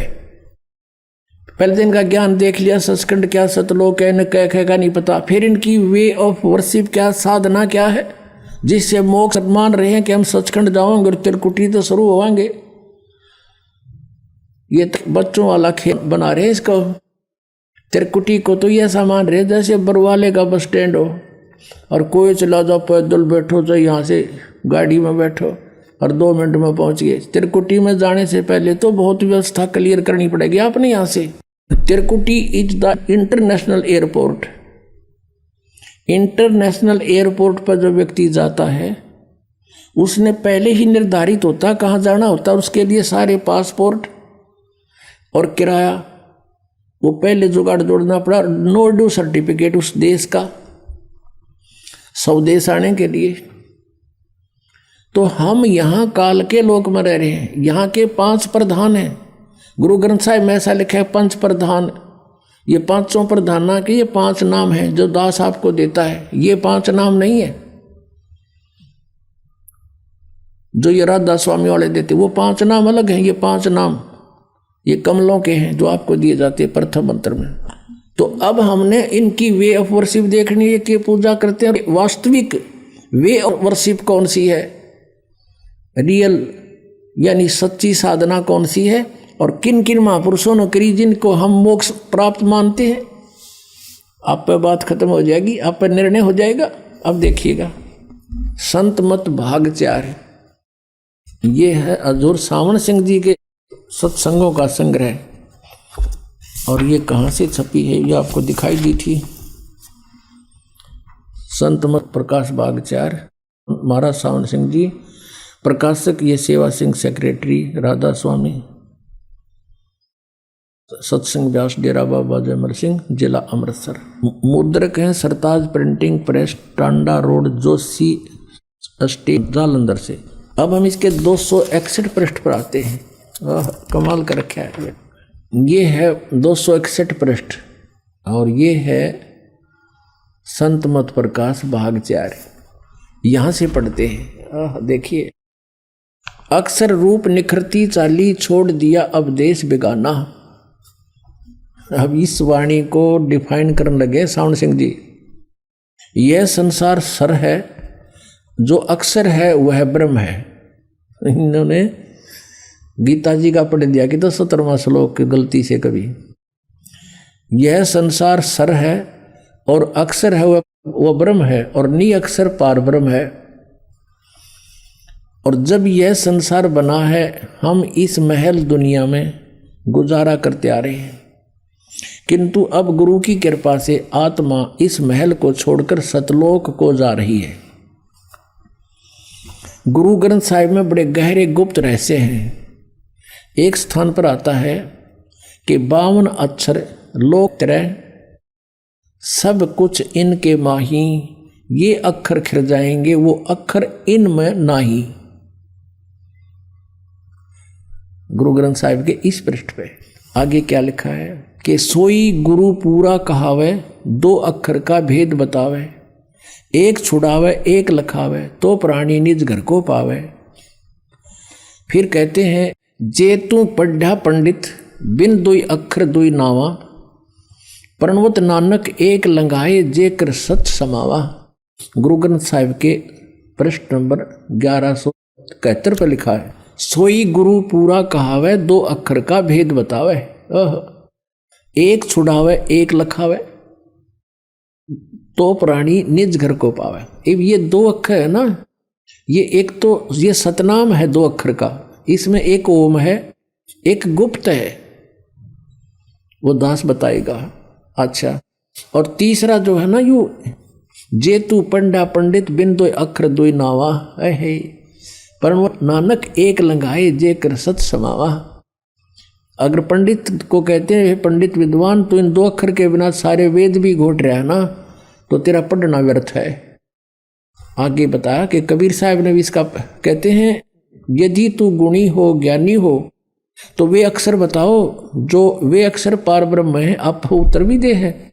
ये 2 अक्षर ये पार ब्रह्म है, और एक अक्षर ने दुनिया बनाई और एक ने सतलोक बनाया। नयू घाटा जोड़ा सतलोक सुन रखा था इन्हें। और यही कबीर साहब कहते हैं, कह कबीर 2 अक्षर भाख, होएगा खसम तो लेगा राख। अब ये भी गुरु ग्रंथ साहिब में वाणी है कबीर साहब की। तो इसमें स्पष्ट किया कबीर साहब ने कि 2 अक्षर का नाम जाप कर, भाख माने बोल, उसका जाप कर, और होएगा खसम तलेगा राख। यदि इसके देने वाला अधिकारी होगा तो तेरी पल पल पर रक्षा होगी। अब आगे देखो, गुरु नानक साहिब जी फिर कहते हैं, एक अक्षर हरि मन वसै, नानक होत निहाल। ये आदि नाम है, सार नाम जिसको कहते हैं, और 2 अक्षर का ये सतनाम है। ये 2 अक्षर ये सतनाम है, ये आदि नाम है, 1 अक्षर। वही उसमें घटनावाण में इसका प्रमाण 261 हमने पढ़ लिया, 62 पढ़ते हैं। एक स्थान पर फिर गुरु साहिब कहते हैं, वेद कतेब सिमरत सब सासत, इन पढ़्या मुक्त न होई। एक अक्षर जो गुरुमुख जापै, तिसकी निर्मल सोई। अब ये सही करें कि एक नाम है बस, यानी शास्त्र सूस्त्र पढ़ने कोई लाभ नहीं। एक अक्षर जो गुरुमुख जापै, वो आदि नाम के बारे में कहा, वो भी जप करना है। और ये क्या कहते हैं, देखियो इनके अनुवाद, वह अक्षर आपके अंदर है। इस वाणी का अनुवाद करें सावण सिंह जी, गुरु नानक देव जी की। वह अक्षर आपके अंदर है और पार ब्रह्म जाकर मिलेगा, मरे पाछे मिलेगा, भूत बने पाछे। वह अक्षर आपके अंदर है, अपार ब्रह्म जाकर मिलेगा। यह धर्म हमारा धर्म नहीं, यह जात हमारी जात नहीं, यो देश हमारा देश नहीं। हमारा देश सचखंड है और हमारी जात सतनाम है। यह फेरा घाटा जोड़ा सतनाम पे है। इबिया जात होगी इनकी सतनाम की, तो सचखंड सतनाम की, तो सतलोक सतनाम की, तो सथान सतनाम, सार नाम सतपुरुष भी सतनाम है, और असली राम भी सतनाम। और इब्ने क्या हमारी जात सतनाम है, सतनाम, और हमारा धर्म सतपुरुष है। जो धर्म का इसने, ये तो भगवान है अपना। यह पराया देश छोड़कर आत्मा अपने देश को जा रही है। अब देखियो, सूरत साफ उड़ी ऊंचे को, छूट गया सब महल पुराना। अब आत्मा पुराने महल को, जिसमें लाखों जन्म रही, छोड़कर सतनाम में जा रही है। सतनाम में ना समझ मारा ये के बांड है। अब सतनाम में जा रही है। अब आगे देखो, आगे चढ़ चढ़ अधर समानी, शब्द शब्द का मरम पेछानी। ये इनकी अपनी वाणी है बनाई हुई। अंदर शब्द के दर्जे हैं, ये अंदर पाओगे। ओम शब्द और सोहम शब्द और सत शब्द। परमात्मा कहते हैं सोहम शब्द हम जग में लाए और सार शब्द हमने गुप्त छिपाए। कबीर साहब की वाणी से निकाल लिया नहीं हो, पर बिना ज्ञान के सिर पैर बिना समझ में इनके। अब कहते हैं अंदर शब्द के दर्जे हैं ओम शब्द, सोहम शब्द और सत शब्द। अब जैसे गुरु नानक देव जी कहते हैं 2 अक्षर का भेद, ये तो कह रहे अंदर पाओगे, वह बाहर नहीं किसी से मिलेंगे। आत्मा दर्द के अनुसार अपने असली मकसद भाव असली देश को जा रही है। अपने आत्मा मोती मुक्ता दर्शत नाही, ये जग है सब अंदरे, दिखत के तो नैन जिस्म इनका फेरा मोतिया बंदरे। अब स्पष्ट लिखा है इसमें, लिख भी रहे हैं और जाप के कर रहे हैं ये 500 नाम काल वाले। और इन सच्चा सौदा वालों ने थोड़ी सी चतुरता कर ली, कुछ ने कह दिया इनको कि ये तो 500 नाम काल के लिख रखे, इन्होंने फिर 3 नाम शुरू कर दिए, हुआ छोड़ दिए, अकाल मूर्त, शब्द स्वरूपी राम और सतपुरुष। अभी इन्होंने सोची बताओ कौन के कहेगा, अब पक्के कर दिए सचखंड के। अरे अकाल मूर्त कहो, चाहे उसको शब्द स्वरूपी राम कहो, चाहे सतपुरुष कहो, वो तो हमने पाना है, उसको तो हमने ढूंढना है, खोजना है, उसके पास तो पहुंचना है। ये तो पर्यायवाची नाम है, जैसे जल पानी नीर, जल पानी नीर। अरे जल को तो खोजना है, वो कैसे मिले? जैसे नीचे जमीन में जल है और उस जल को पाने की विधि है हैंडपंप ला, बोकी मार, और बोकी मारता रहे, फिर मशीन फिट कर। अब जैसे आपको 2 अक्षर का नाम दास देता है जिसको सतनाम कहते हैं, उस सतनाम से बोकी लगाई जाती है श्वास और उस श्वास से, और फिर वो बोकी यानी वो पाइप पहुंच जाती है जल तक, फिर उस पर हैंड पंप मशीन लगाई जाती है। मशीन समझ लो वो है सारनाम। और ये 2 अक्षर का जो 2 मंत्र आपको दिए जाते हैं, ये समझ लो पाइप और बोकी मारना, श्वास उस श्वास की बोकी मारनी आपने। और फिर सारनाम जब आपको वो मिल जाएगा हैंडपंप का मशीन ऊपर की, फिर करो सिमरन और परमात्मा यानी जल प्राप्त होगा। अब देखो गुरु नानक देव जी को ये मानते हैं मोक्ष प्राप्त हुआ, उन्होंने कौन सा मंत्र जाप किया था? ये देखिएगा, जन्म साखी भाई बाले वाली, सब तो वड्डी भाई बाले वाली जन्म साखी। Doctor Jawahar Singh Kirpal Singh and company, ये इसके छापने वाले प्रकाशक हैं। ई जन्म साखी अज तक छप चुकिया नालों वड्डी है, सब तो वड्डी ते पुरातन है पुरानी, भाई बाले वाली जन्म साखी। श्री गुरु नानक देव जी दी पंजे साहिब दी साखी ते 10 पातशाह दे जीवन समेत मुकम्मल साखियां हन। प्रकाशक हैं doctor Jawahar Singh Kirpal Singh and company, पुस्तकां वाली गली नंबर 8 और बाग रामानंद अमृतसर। इतना ये नोट, साड़ी कोई ब्रांच नहीं है, ये तो अपना इनका होता। अब इसके 547 पृष्ठ पर हम आते हैं। ये 547 पन्ना है जन्म साखी का, ये समुद्र दी साखी।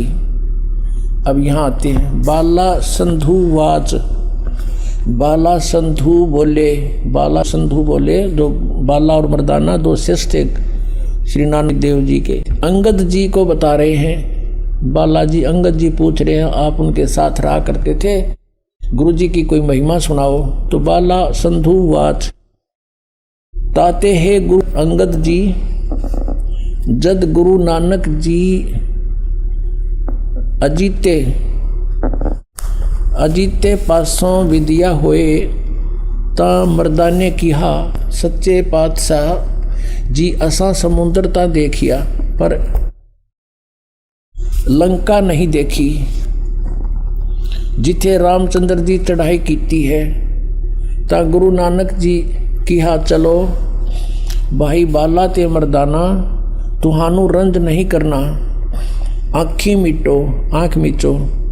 जा आँखी मीट के खो लिया, ता समुद्र दे कंडे जाई खड़े होए, ते आखण लगे बाला ते मर्दाना, मेरे पीछे पीछे चले आओ, और मुखों वाहेगुरु वाहेगुरु कहिंदे आओ। ते आगे आगे गुरुजी तुर पे, जैसे धरती ऊपर तुरदे सन, समुद्र में चल पड़े जैसे धरती पर चलते, उसी तरह समुद्र ऊपर तुर पे जहाँ चले जावण ते पीछे पीछे बाला ते मर्दाना जावण।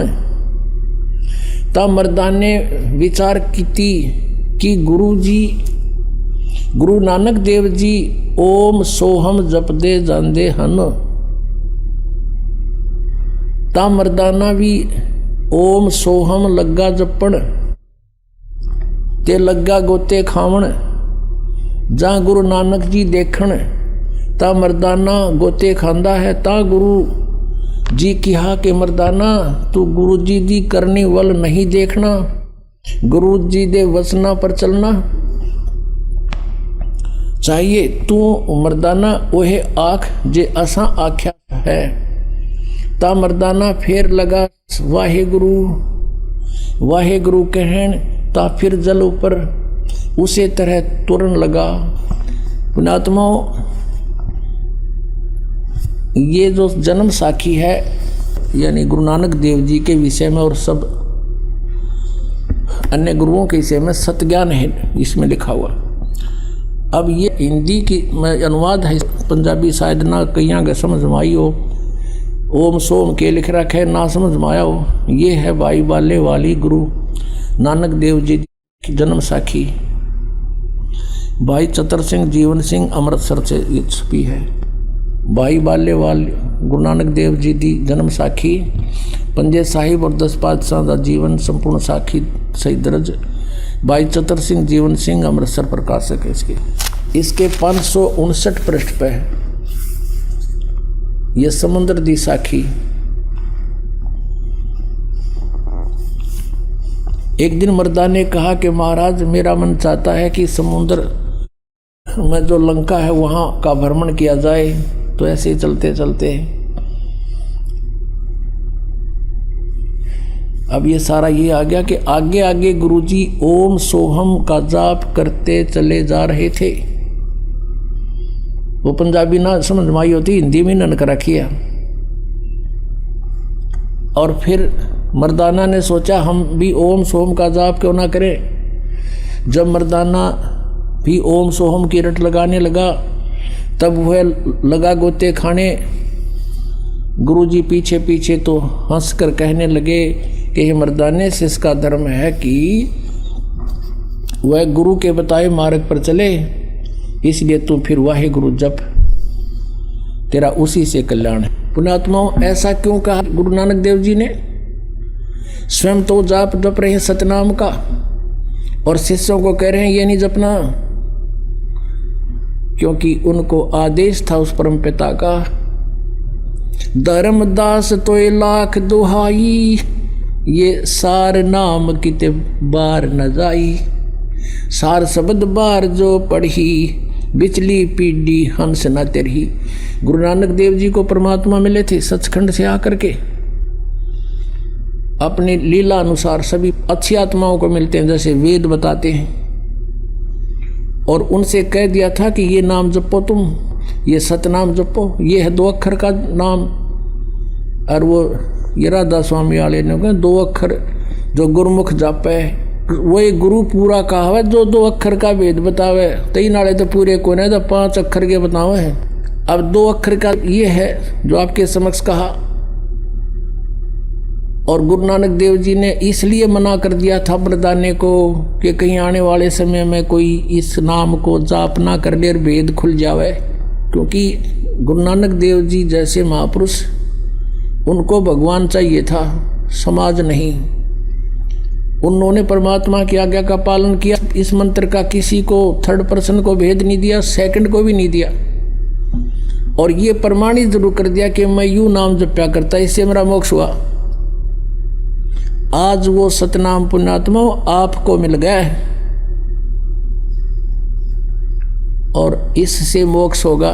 ये बांटे 5 नाम और फिर नको ना समाधि ला ले, बस 5 नाम तो मंडला के हैं। फिर तुम कित गड्ढोगे जब ये मंडलाएं के काल के हैं, तुम कहाँ जाओगे? फिर वो जाने वाला नाम बताओ। परमात्मा कहते हैं सो हम शब्द हम जग में लाए, सार शब्द हम गुप्त छिपाए। अब सोम शब्द ने ले लिया कबीर साहब की वाणी ते। अब वो सत शब्द को तो ना इनका पल्ला पड़ा और ना ये वो नाम 2 अक्षर का नाम नहीं देते। तो इससे सिद्ध हो गया कि राधा स्वामी पंथ वालों का ज्ञान गलत, इनकी वे ऑफ वर्शिप, इनकी साधना गलत। तो ये पूरा पंथ काल के जाल में है। दास कोई ईर्षावश नहीं कह रहा, परमार्थवश ये बात कह रहा है। पुण्यात्माओं, ये जन्म साखी एक सरदार के बच्चे ने ला कर दी हमारे को, जब इस ज्ञान से परिचित हो गया। हमने तो गुरु ग्रंथ साहिब को देखा और सदग्रंथों को देखा, तो वो अपने इतिहास से खुद परिचित होते हैं प्राणी।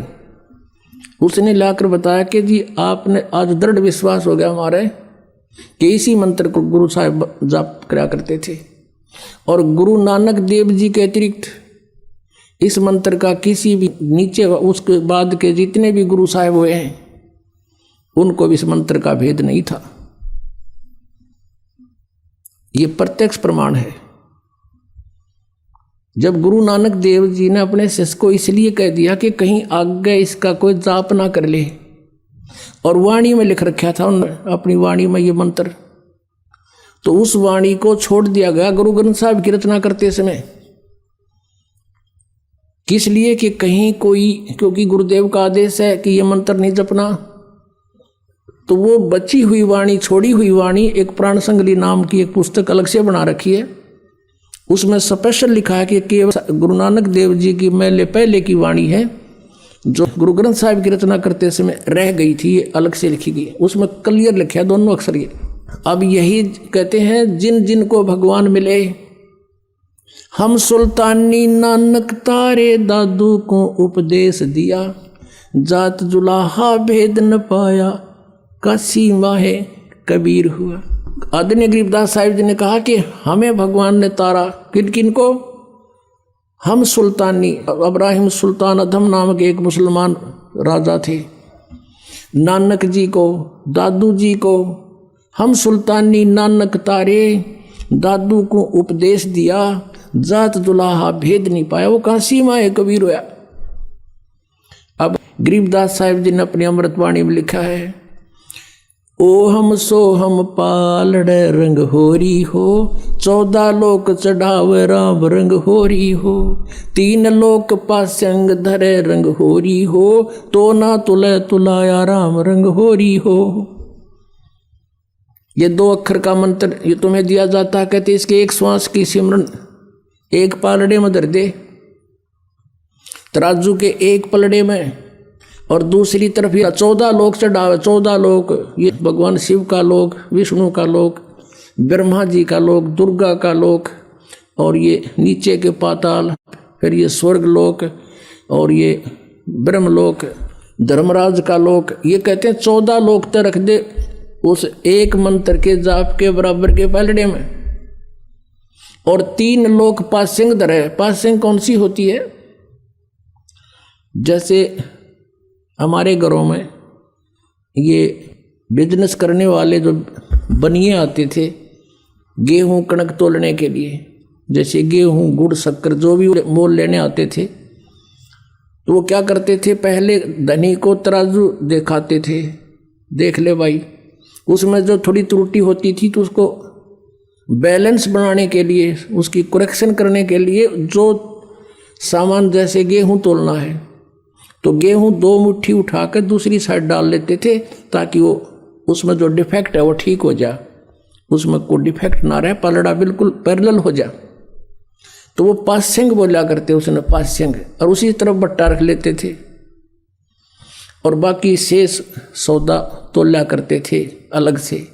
तो क्या बताते हैं कि ये 2 अक्षर का मंत्र ओम सोहम पालड़े रंग होरी हो, और 14 लोक चढ़ावे राम रंग होरी हो, और ये 3 लोग तक पासिंग धर दे, जिनकी तो गिनती है कोई ना, सौदे में कोई नहीं है। और तोड़ा तुले तुलाया राम रंग होरी हो, कहते वो पलड़ा जिसमें एक सतनाम के सुमरण का एक कीमत रख दी जाए तो पलड़ा उठे नहीं, 14 लोग भी धर दे, उसकी दूसरे साइड में ऊपर जाएंगे वो, यानी इतना वैल्यूएबल है ये। पुण्यात्माओं, एक लाला जी था, वो 2 भाई थे, उनमें से छोटे की मृत्यु होगी, उस छोटे के 2 पुत्र थे, कोई 18 वर्ष का, कोई 16 वर्ष का।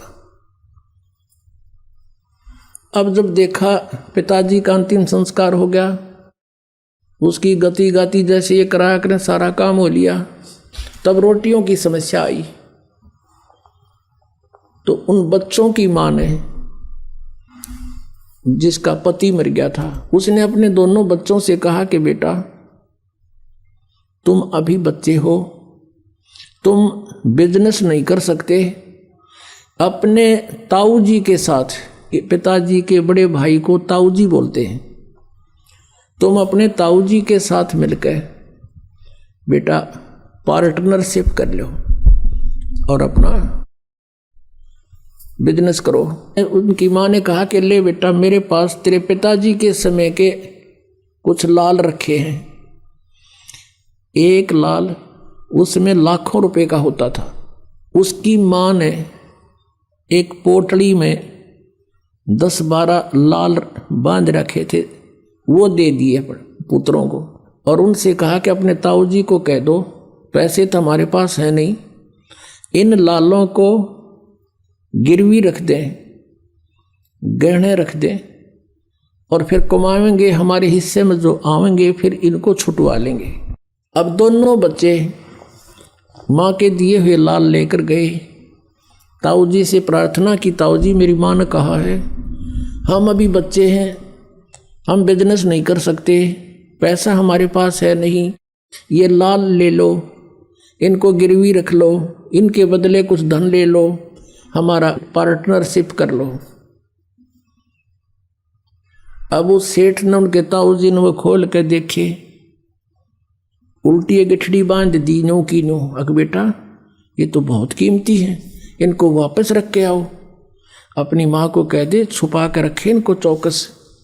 और बेटा ऐसी कोई बात नहीं, मैं पार्टनरशिप करता हूँ और मेरा वहाँ पर उधार चलती है, उधार जुआ के लाऊंगा तुम्हारे को और फिर देते रहेंगे धीरे धीरे, जरूरत होगी जब ले लेंगे लाल को। और तेरी माँ को कह अच्छी तरह सुरक्षित रखे इनको।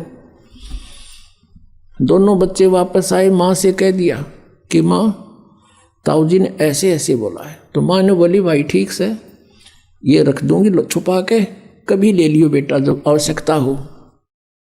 अब उसके ताऊ जी ले गया उनको, दोनों बच्चों को दूसरे शहर में।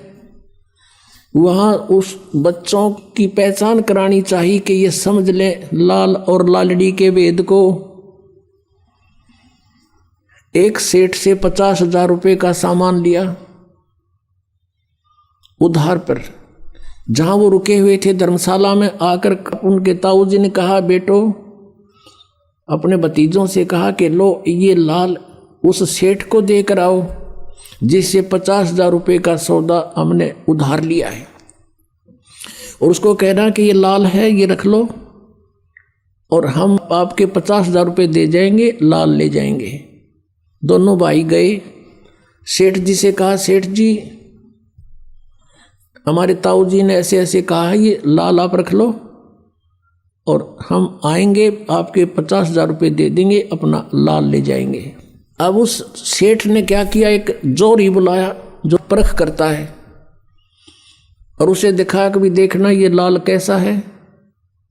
जोरी ने कहा ये लाल नहीं है, ये तो लालड़ी है, लाल तो लाख रुपए का होता, ये तो 200 रुपये की बिना बिके, ये तो नकली है लालड़ी। अब उस सेठ ने वो उठा के वो लालड़ी बाहर फेंक दी गली में, ले जाओ थारे लाल ने, धोखेबाजो कपटियो, अरे तुम्हारा ताऊ ऐसा तो नहीं था, आज तक तो उसने ऐसा जुल्म नहीं किया हमारे साथ, आज ये धोखा करते हो, मैंने कौन सा मांगा था तुम्हारे से। यानी 100 सुनाई और वो बालक शर्मिंदे हो गए, उठा कर उस लालड़ी को आगे और ढीला सा मुंह छोड़ रखा। उनका ताऊ जी बोला बेटा क्या बात होगी। वो कहने लगे ताऊ जी लाला जी घड़ा निकम्मा आदमी है, वो तो बहुत गलत बोलता है, हमारे लाल को लालड़ी बता रहा है। और एक आदमी बुलाया उसने पता नहीं कैसे चेक किया, ने बोला तो लालड़ी है, और गली में फेंक दी और कहने लगा तुम्हारा ताऊ जी ऐसा तो नहीं था, धोखे भी करने लगा हमारे साथ।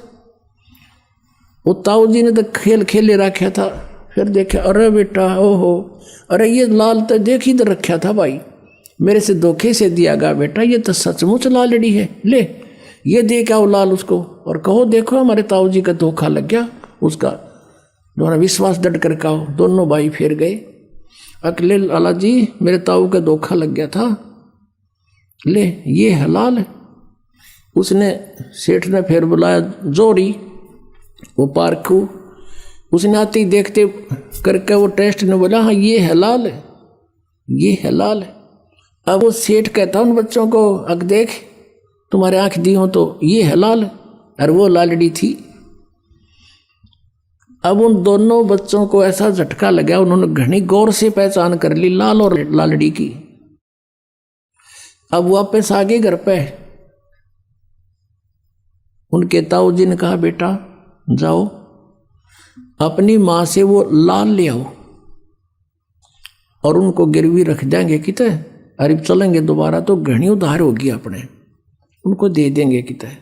अच्छा ताऊ जी भी गए, वो भागे गए दोनों, माँ माँ कहा बेटा आ गए तुम, आ गए, आ जाओ रोटी खाओ। अक नहीं पहले वो लाल दे, वो लाल दे, और ताऊ जी के ऊपर बहुत कर्जा हो गया है, उधार हो गई है, गिरवी रख के उनको अपना काम चलाएंगे। अगले बेटा वो माँ लाइट काट के आगे ठड़ी, अरे बेटा नो के नो रखे हैं। बच्चा ने सोची अब देखते लाल है कि लालड़ी, वो खोल के देखिए वो सारी लालड़ी थी। बच्चों ने वहीं पटक दी, अक माँ आप तो बहुत भोली हो, इनमें तो लाल एक भी नहीं है, ये तो सारी लालड़ी है, लाल तो लाख रुपए का होता है, ये 200 रुपए की भी नहीं। उनकी माताजी कहने लगी बेटा मुझे तो पता नहीं, तेरे पिताजी के समय के रखे थे, मैंने सोचा लाल होंगे ये। अब वो बच्चे लेकर नहीं गए वो लालड़ी अपने ताऊ जी के पास, जाके कहने लगे ताऊ जी मेरी माँ ना बड़ी भोली है, उनमें लाल तो एक भी को नहीं, सारी लालड़ी है। जब वो ताऊ जी कहता बेटा ये उस दिन भी लालड़ी थी तुम मेरे पास लेकर आए थे, यदि मैं कह देता ये लालड़ी है, लाल नहीं, ये 200 रुपये की भी नहीं है, तो तेरी माँ ने कब हो मेरा पति मर गया तो हमारे लाला ने भी लालड़ी बताओ है ताऊ। और बेटा आज तुमको मैंने इतना समझदार कर दिया कि लाल और लालड़ी की तुम खुद पहचान करने लगे, अपनी लालड़ी आप पे पहचान ली। तो पुण्यात्मा दास चाहता है कि आपको इतना इंटेलिजेंट बना दूं आध्यात्मिक मार्ग में, तुम अपने अपने लाल और लालड़ियों को खुद पहचान लो। जैसे इस सिख बच्चे ने पहचान कर ये जन्म साखी गुरु नानक देव जी की आते दिखाई कि सचमुच आप जो कहते हो ये सत्य है और यही नाम मोक्ष का है, बाकी सब झूठ है।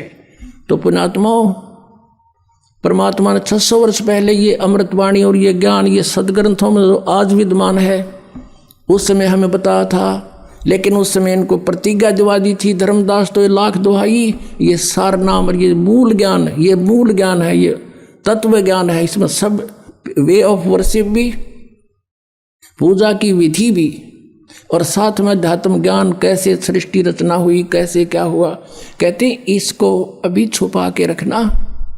मूल ज्ञान बार जो पढ़ी या बिचली पीढ़ी हंसनी तरही, तो गुरु नानक देव जी ने बैन लगा दिया था इसके ऊपर कि खबरदार इसको जाप किया तो। अब बैन खोल दिया परमात्मा ने, उनकी दया से ये बिचली पीढ़ी आ गई और सबका कल्याण होगा जो शरण में आ जाएगा। बोलो सतगुरुदेव।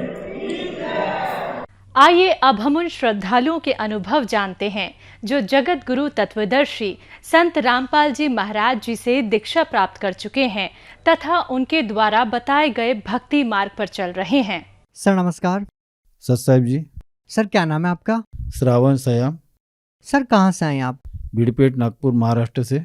सर संत रामपाल जी महाराज जी की शरण में आने से पहले आप क्या भक्ति साधना करते थे? जी मैं पहले देवी देवता की भक्ति साधना करता था, जो ब्रह्मा विष्णु महेश गणेश जी दुर्गा जी इनकी सेवा भक्ति करता था।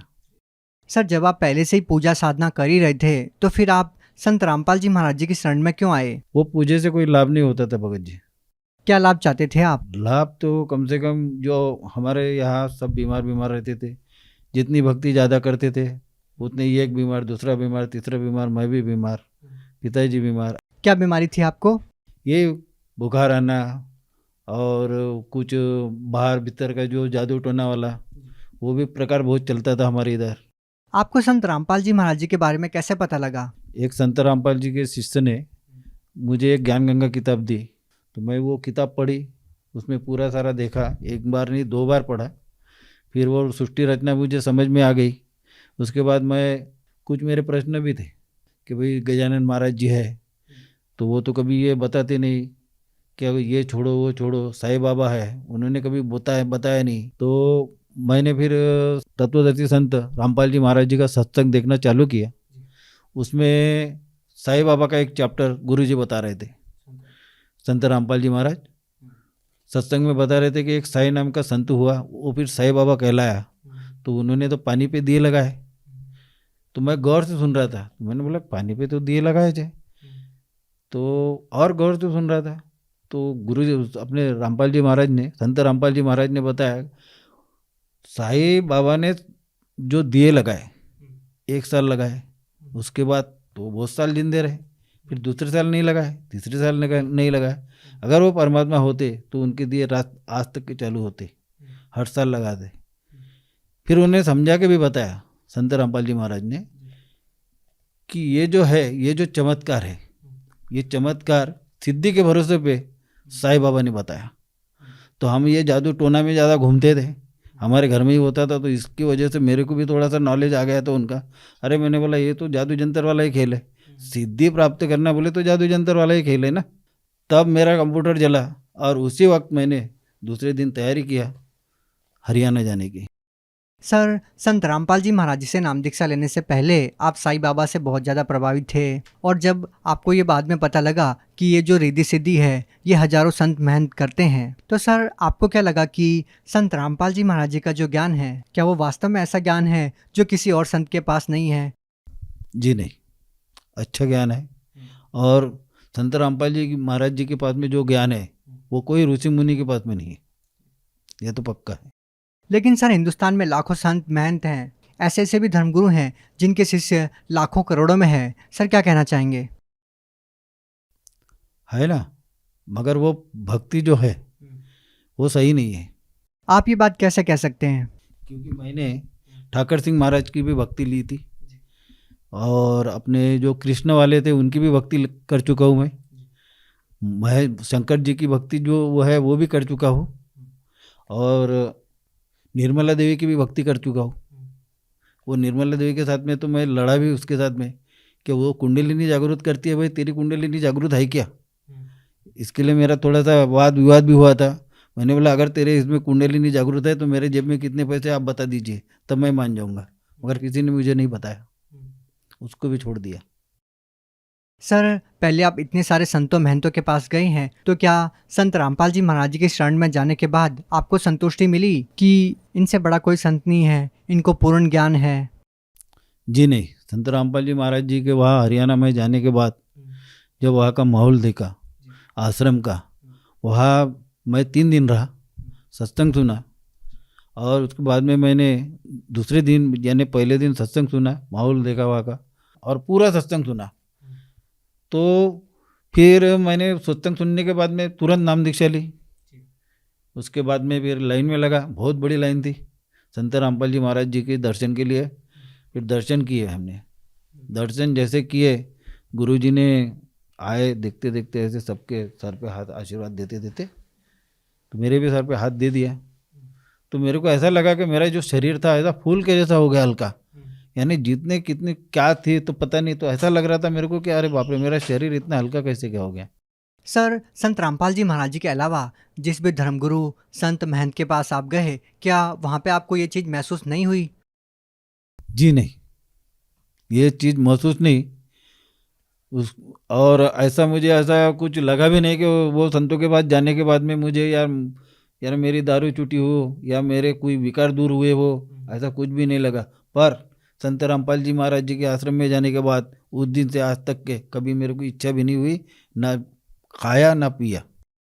लेकिन सर, ये बहुत बड़ा सवाल है, क्योंकि जो नशा करने वाला व्यक्ति है, जो नशा करता है, उनके लिए नशा छोड़ पाना बहुत मुश्किल होता है। वो नशा छुड़वाने के लिए नशा मुक्ति केंद्र भी जाते हैं, मेडिकल ट्रीटमेंट भी लेते हैं, फिर भी वो अपना नशा नहीं छोड़ पाते हैं। तो सर, संत रामपाल जी महाराज जी की शरण में जाते ही आपका नशा कैसे छूट गया? ये तो पता नहीं, वो परमात्मा है, उन्होंने आशीर्वाद ही ऐसा दे दिया कि मेरे पूरे नशे क्या सभी मांस मटन दारू गुटखा फटका सब छूट गया। सर, क्या आपका नशा छुड़वाने के लिए संत रामपाल जी महाराज जी ने आपसे कोई पैसे भी लिए? जी नहीं, 1 रुपया नहीं, 1 टिकली नहीं। सर, एक और बात हम आपसे जानना चाहेंगे। संत रामपाल जी महाराज जी के बारे में ये कहा जाता है कि वो देव देवताओं के बारे में टीका टिप्पणी करते हैं या फिर देव देवताओं की भक्ति छुड़वाते हैं। सर, इसके बारे में आप क्या कहना चाहेंगे? क्या वाकई में ये सही है? नहीं, टीका टिकली नहीं करते। वो देवी देवता की जो उल्टी भक्ति कर रहे हैं, जो लोग उल्टी भक्ति कर रहे हैं, हम भी करते थे। परमात्मा हमारे, हम तो परमात्मा ही बोलते हैं उनको, संत रामपाल जी महाराज जी को। संत रामपाल जी महाराज यही बोलते हैं कि बेटा ये उल्टी भक्ति जो कर रहे हैं वो सीधी करो, मगर क्या है जनता मानती नहीं है। सर, क्या संत रामपाल जी महाराज जी से नाम दीक्षा लेने के बाद आपको कोई लाभ मिला? मेरे को बहुत सारे फायदे हो गए, बहुत। मैंने ज़िंदगी में कभी सोचा नहीं था कि 4 व्हीलर से जाऊंगा, 4 व्हीलर दे दिया। 1 मंगाया था 2 दे दिया। फिर लॉकडाउन के अंदर में कोई मटेरियल नहीं मिलता था, इतना लॉकडाउन नागपुर में कड़क था, फिर भी मेरे यहाँ घर में माल छोड़ के चले जाते थे, और वो लॉकडाउन में मेरा पूरा मकान हो गया। मेरी कंडीशन सुधर गई है। मैं बैंक में नौकरी करता हूँ, चपरासी में हूँ। मेरे हर महीने में 3-4 हज़ार लोगों से उधार लेना पड़ता था, वो भी बंद हो गया। आज 1 रुपया नहीं लेता मैं किसी से, बैंक बैलेंस हो गया मेरा जमा, और लाभ तो बहुत है भगत जी। सर, आपके हाथ में ये जो मेडिकल रिपोर्ट है, सर ये किस चीज़ की है? जी हाँ, मैं कुराडी ब्रांच में था और सुबह मुझे बैंक खोलना पड़ता था। तो मैं बैंक से जब आया, यानी घर से जब निकला तो थोड़ा देर हो गया था, मैं फास्ट निकल गया। निकलने के बाद में एक ऐसा आड़ा आदमी आ गया, तो उससे बचाने के चक्कर में मैं खुद ही गिर गया। और गिरा तो मेरा पैर की जो राइट साइड की जो हड्डी है, 3 हड्डी टूट गई। ये तो पता ही नहीं था, पर जब गिरा तब मेरी गाड़ी कम से कम 20 फीट, 15 से ज़्यादा है, 20 फीट ऐसी गाड़ी सहित मैं सरपटते गया। तो मैं ऐसा नीचे देख रहा था तो ऐसा लग रहा था कि यार रोड कैसे चल रहा है, इतनी स्पीड से गाड़ी जा रही। जब मैंने देखा ऐसा ऊपर, तो मुझे संत रामपाल जी महाराज जी ने ऐसा पूरा गाड़ी के सहित पकड़ के रखा था। तभी मैंने गाड़ी के हाथ छोड़ के बोल दिया, जय हो बंदी छोड़ की। ऐसे में गुरुजी ने हमको साइड में फूल के जैसा रख दिया। आपका मतलब है कि संत रामपाल जी महाराज जी आपको साक्षात दिखाई दिए? जी हाँ, दिखाई दिए, पूरा चेहरा दिखा। वो तो हरियाणा में रहते हैं ना, और आप महाराष्ट्र में हैं। जी, महाराष्ट्र में है तो हमारे साथ में ही रहते गुरुजी। गुरुजी का पूरा चेहरा दिखा, और गुरुजी ने ही पकड़ के रखा था। जी संत रामपाल जी महाराज जी। जी हाँ, विशेष और जो लाभ मिला है, ऐसी तमन्ना थी गुरुजी को। मैंने बोला, सत्संग में सुना था कि मानसरोवर है, मानसरोवर में ऐसा होता है। तो मैंने एक बार ऐसे ही बैठे बैठे विचार किया, मैंने बोला यार सही में होता होगा क्या। तो मैं वो एक दिन बोला ऐसे ही परमात्मा, संत रामपाल जी महाराज जी को हम परमात्मा ही बोलते, मैं बोला परमात्मा मुझे ही अपना मानसरोवर देखना है, मेरी बहुत इच्छा हो रही देखने की। तो बाद में ऐसे बोल के थोड़ा विचार करते रहा कि कैसा होगा क्या होगा। तो फिर रात को मैं सो गया, परमात्मा है चलो बेटा बोले मानसरोवर। तो पहले उन्होंने मुझे ये ब्रह्मांड वगैरह वहाँ से लेके गए। तो वो ब्रह्मांड के अपने सूरज वगैरह तारे वगैरह ये बड़े बड़े दिखते थे, उजाला उजाला, उसमें से इतने स्पीड से जा रहे थे हम लोग। ऐसा देखते देखते जा रहा था, मैंने पहली बार देखा। फिर हम गए काल के लोग में, तो काल की आँखें ये बड़ी बड़ी थी, ये बड़ा गोल ऐसा आँख ही एक, ये अपनी छतरी के जैसा, और ऐसे डरावने आँखें थी, और उसका चेहरा भी काला काला ऐसा बैठा था दरवाजे ऐसा बिल्कुल। तो देखते बराबर मैं तो घबरा गया। परमात्मा बोले बेटा डरना नहीं, चलो आगे।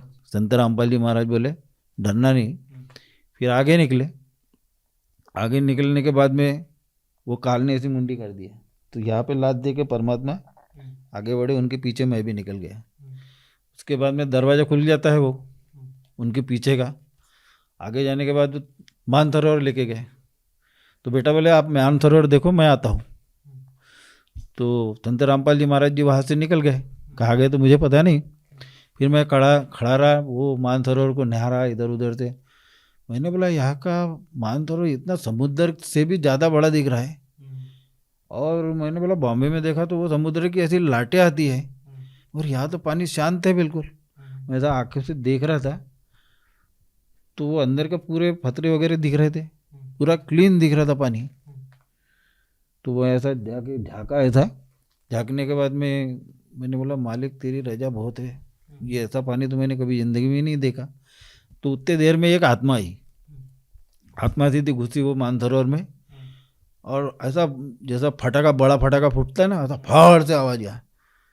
जैसा भड़ से आवाज़ आया तो उधर सरोवर दिखता था सतलोक का, कंपाउंड ऐसा दिखता था, कंपाउंड जैसा, और सतलोक ऐसा बाजू में था। मानसरोवर से सतलोक भी दिखता है? हाँ जी दिखता है, मानसरोवर से सतलोक दिखता है। फिर वहाँ से वो ढोल नगाड़े बजने चालू हो गए, एकदम इधर फटाका फूटा तो उधर बजने चालू हो गए। सब जने आए उधर से, मैं देख ही रहा था साइड में होके। जब आए तो वो आत्मा निकली वहाँ से, नूरी शरीर पूरा, गोरा गोमटा एकदम कोमल शरीर। फिर वो भी आए उधर से और ये भी निकल गए बाहर से। फिर उनको आते बराबर गले वले लगाए, खूब 10-12 लोग थे, और उनको बीच में ले जाके फिर बजाते बजाते लेके गए। हाँ, फिर गुरुजी आए, चलो बेटा बोले, हाथ पकड़ा था एकदम नीचे, बस इतना देखा मैंने। सर, मानसरोवर में आपने जो ये अद्भुत रहस्य देखा और आपने संत रामपाल जी महाराज जी के आशीर्वाद से आपने वो सब देखा, तो सर हम आपसे ये जानना चाहेंगे आज संत रामपाल जी महाराज जी के प्रति आपकी क्या आस्था है? नहीं, मेरे लिए परमात्मा है, मेरे लिए वो संत नहीं परमात्मा है जी। सर, संत रामपाल जी महाराज जी की जो वेशभूषा है, उनका जो रहन सहन है, वो काफ़ी सिंपल साधारण है। और हम जब समाज में देखते हैं तो संत जटाधारी होते हैं, भगवा वस्त्र पहनते हैं, मालाएं गले में डाल के रखते हैं। तो जो श्रद्धालु लोग हैं उन लोगों के लिए संत रामपाल जी महाराज जी को पहचान पाना काफ़ी मुश्किल है। सर क्या कहना चाहेंगे? सर जी, संतों की पहचान उनके ज्ञान से होती है। बड़ी बड़ी माला लगाने से, डालने से, हाथ भर चंदन लगाने से क्या, वो अभी बहुत सारे संत तो ढोल पीटते और नचते हैं, उससे ऐसी पहचान नहीं होती, उनके ज्ञान से ही पहचान होती है। सर जी, ये अभी जो संत है महाराष्ट्र में बोलो और कहीं देखते हैं अपन, जैसे टीवी पे आते हैं, उनको तो नाम दीक्षा देने का भी अधिकार नहीं है। केवल संत रामपाल जी महाराज जी को ही ये नाम दीक्षा देने का अधिकार है। क्यों? कि संत रामपाल जी महाराज 3 बार नाम दीक्षा देते हैं, और भागवत गीता में बताया है उसका कोट, ओम तत् और सत। ये माध्यम से रामपाल जी, संत रामपाल जी महाराज सभी अनुयायियों को 3 बार दीक्षा देते हैं, और दीक्षा देने के अधिकारी वही होते हैं जो सदग्रंथ के आधारित जो ज्ञान बताते हैं, और उनसे नाम दीक्षा लेकर मानव पार हो सकता है। ये मैंने मानसरोवर में देख चुका हूँ, वहाँ की आत्मा देख चुका हूँ, वहाँ के लोग देख चुका हूँ, और उन्हीं के भक्ति से मानव का कल्याण होगा, ये मैं दावे के साथ कह सकता हूँ। सर, अगर कोई व्यक्ति संत रामपाल जी महाराज जी से नाम दीक्षा लेना चाहता है तो वो उनसे नाम दीक्षा कैसे ले सकता है? सर जी, संत रामपाल जी महाराज जी की नाम दीक्षा लेना बहुत आसान है, ज़्यादा कठिन नहीं है। सभी टीवी चैनलों पे संत रामपाल जी महाराज जी के सत्संग आते हैं। वहाँ पे जो पीले कलर की पट्टी चलती है, वो पट्टी पे नंबर आते हैं, वो नंबर पे आप कांटेक्ट करो तो आपके नज़दीकी नामदान सेंटर का कांटेक्ट आपको मिल जाएगा। अभी तो संत रामपाल जी महाराज जी के नामदान सेंटर हर ज़िले में खुले हुए हैं, और नामदान सेंटर की ये जो नामदान लेना है तो अभी ये ऑनलाइन भी नामदान मिल जाता है। उनसे नाम दीक्षा लेके अपना और अपने परिवार का कल्याण कराइए। जी धन्यवाद। जी सत्साई।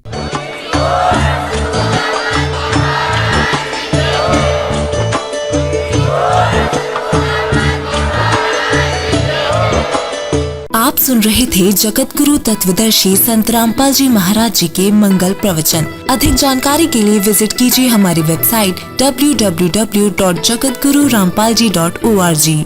संत रामपाल जी महाराज जी के शुभ आशीर्वाद से पूरे विश्व भर में 500 से भी ज्यादा नाम दीक्षा केंद्र हैं, जिन पर संत रामपाल जी महाराज जी द्वारा ऑनलाइन निशुल्क नाम दीक्षा दी जा रही है। अपने नजदीकी नाम दीक्षा केंद्र का पता करने के लिए संपर्क करें 8222880541।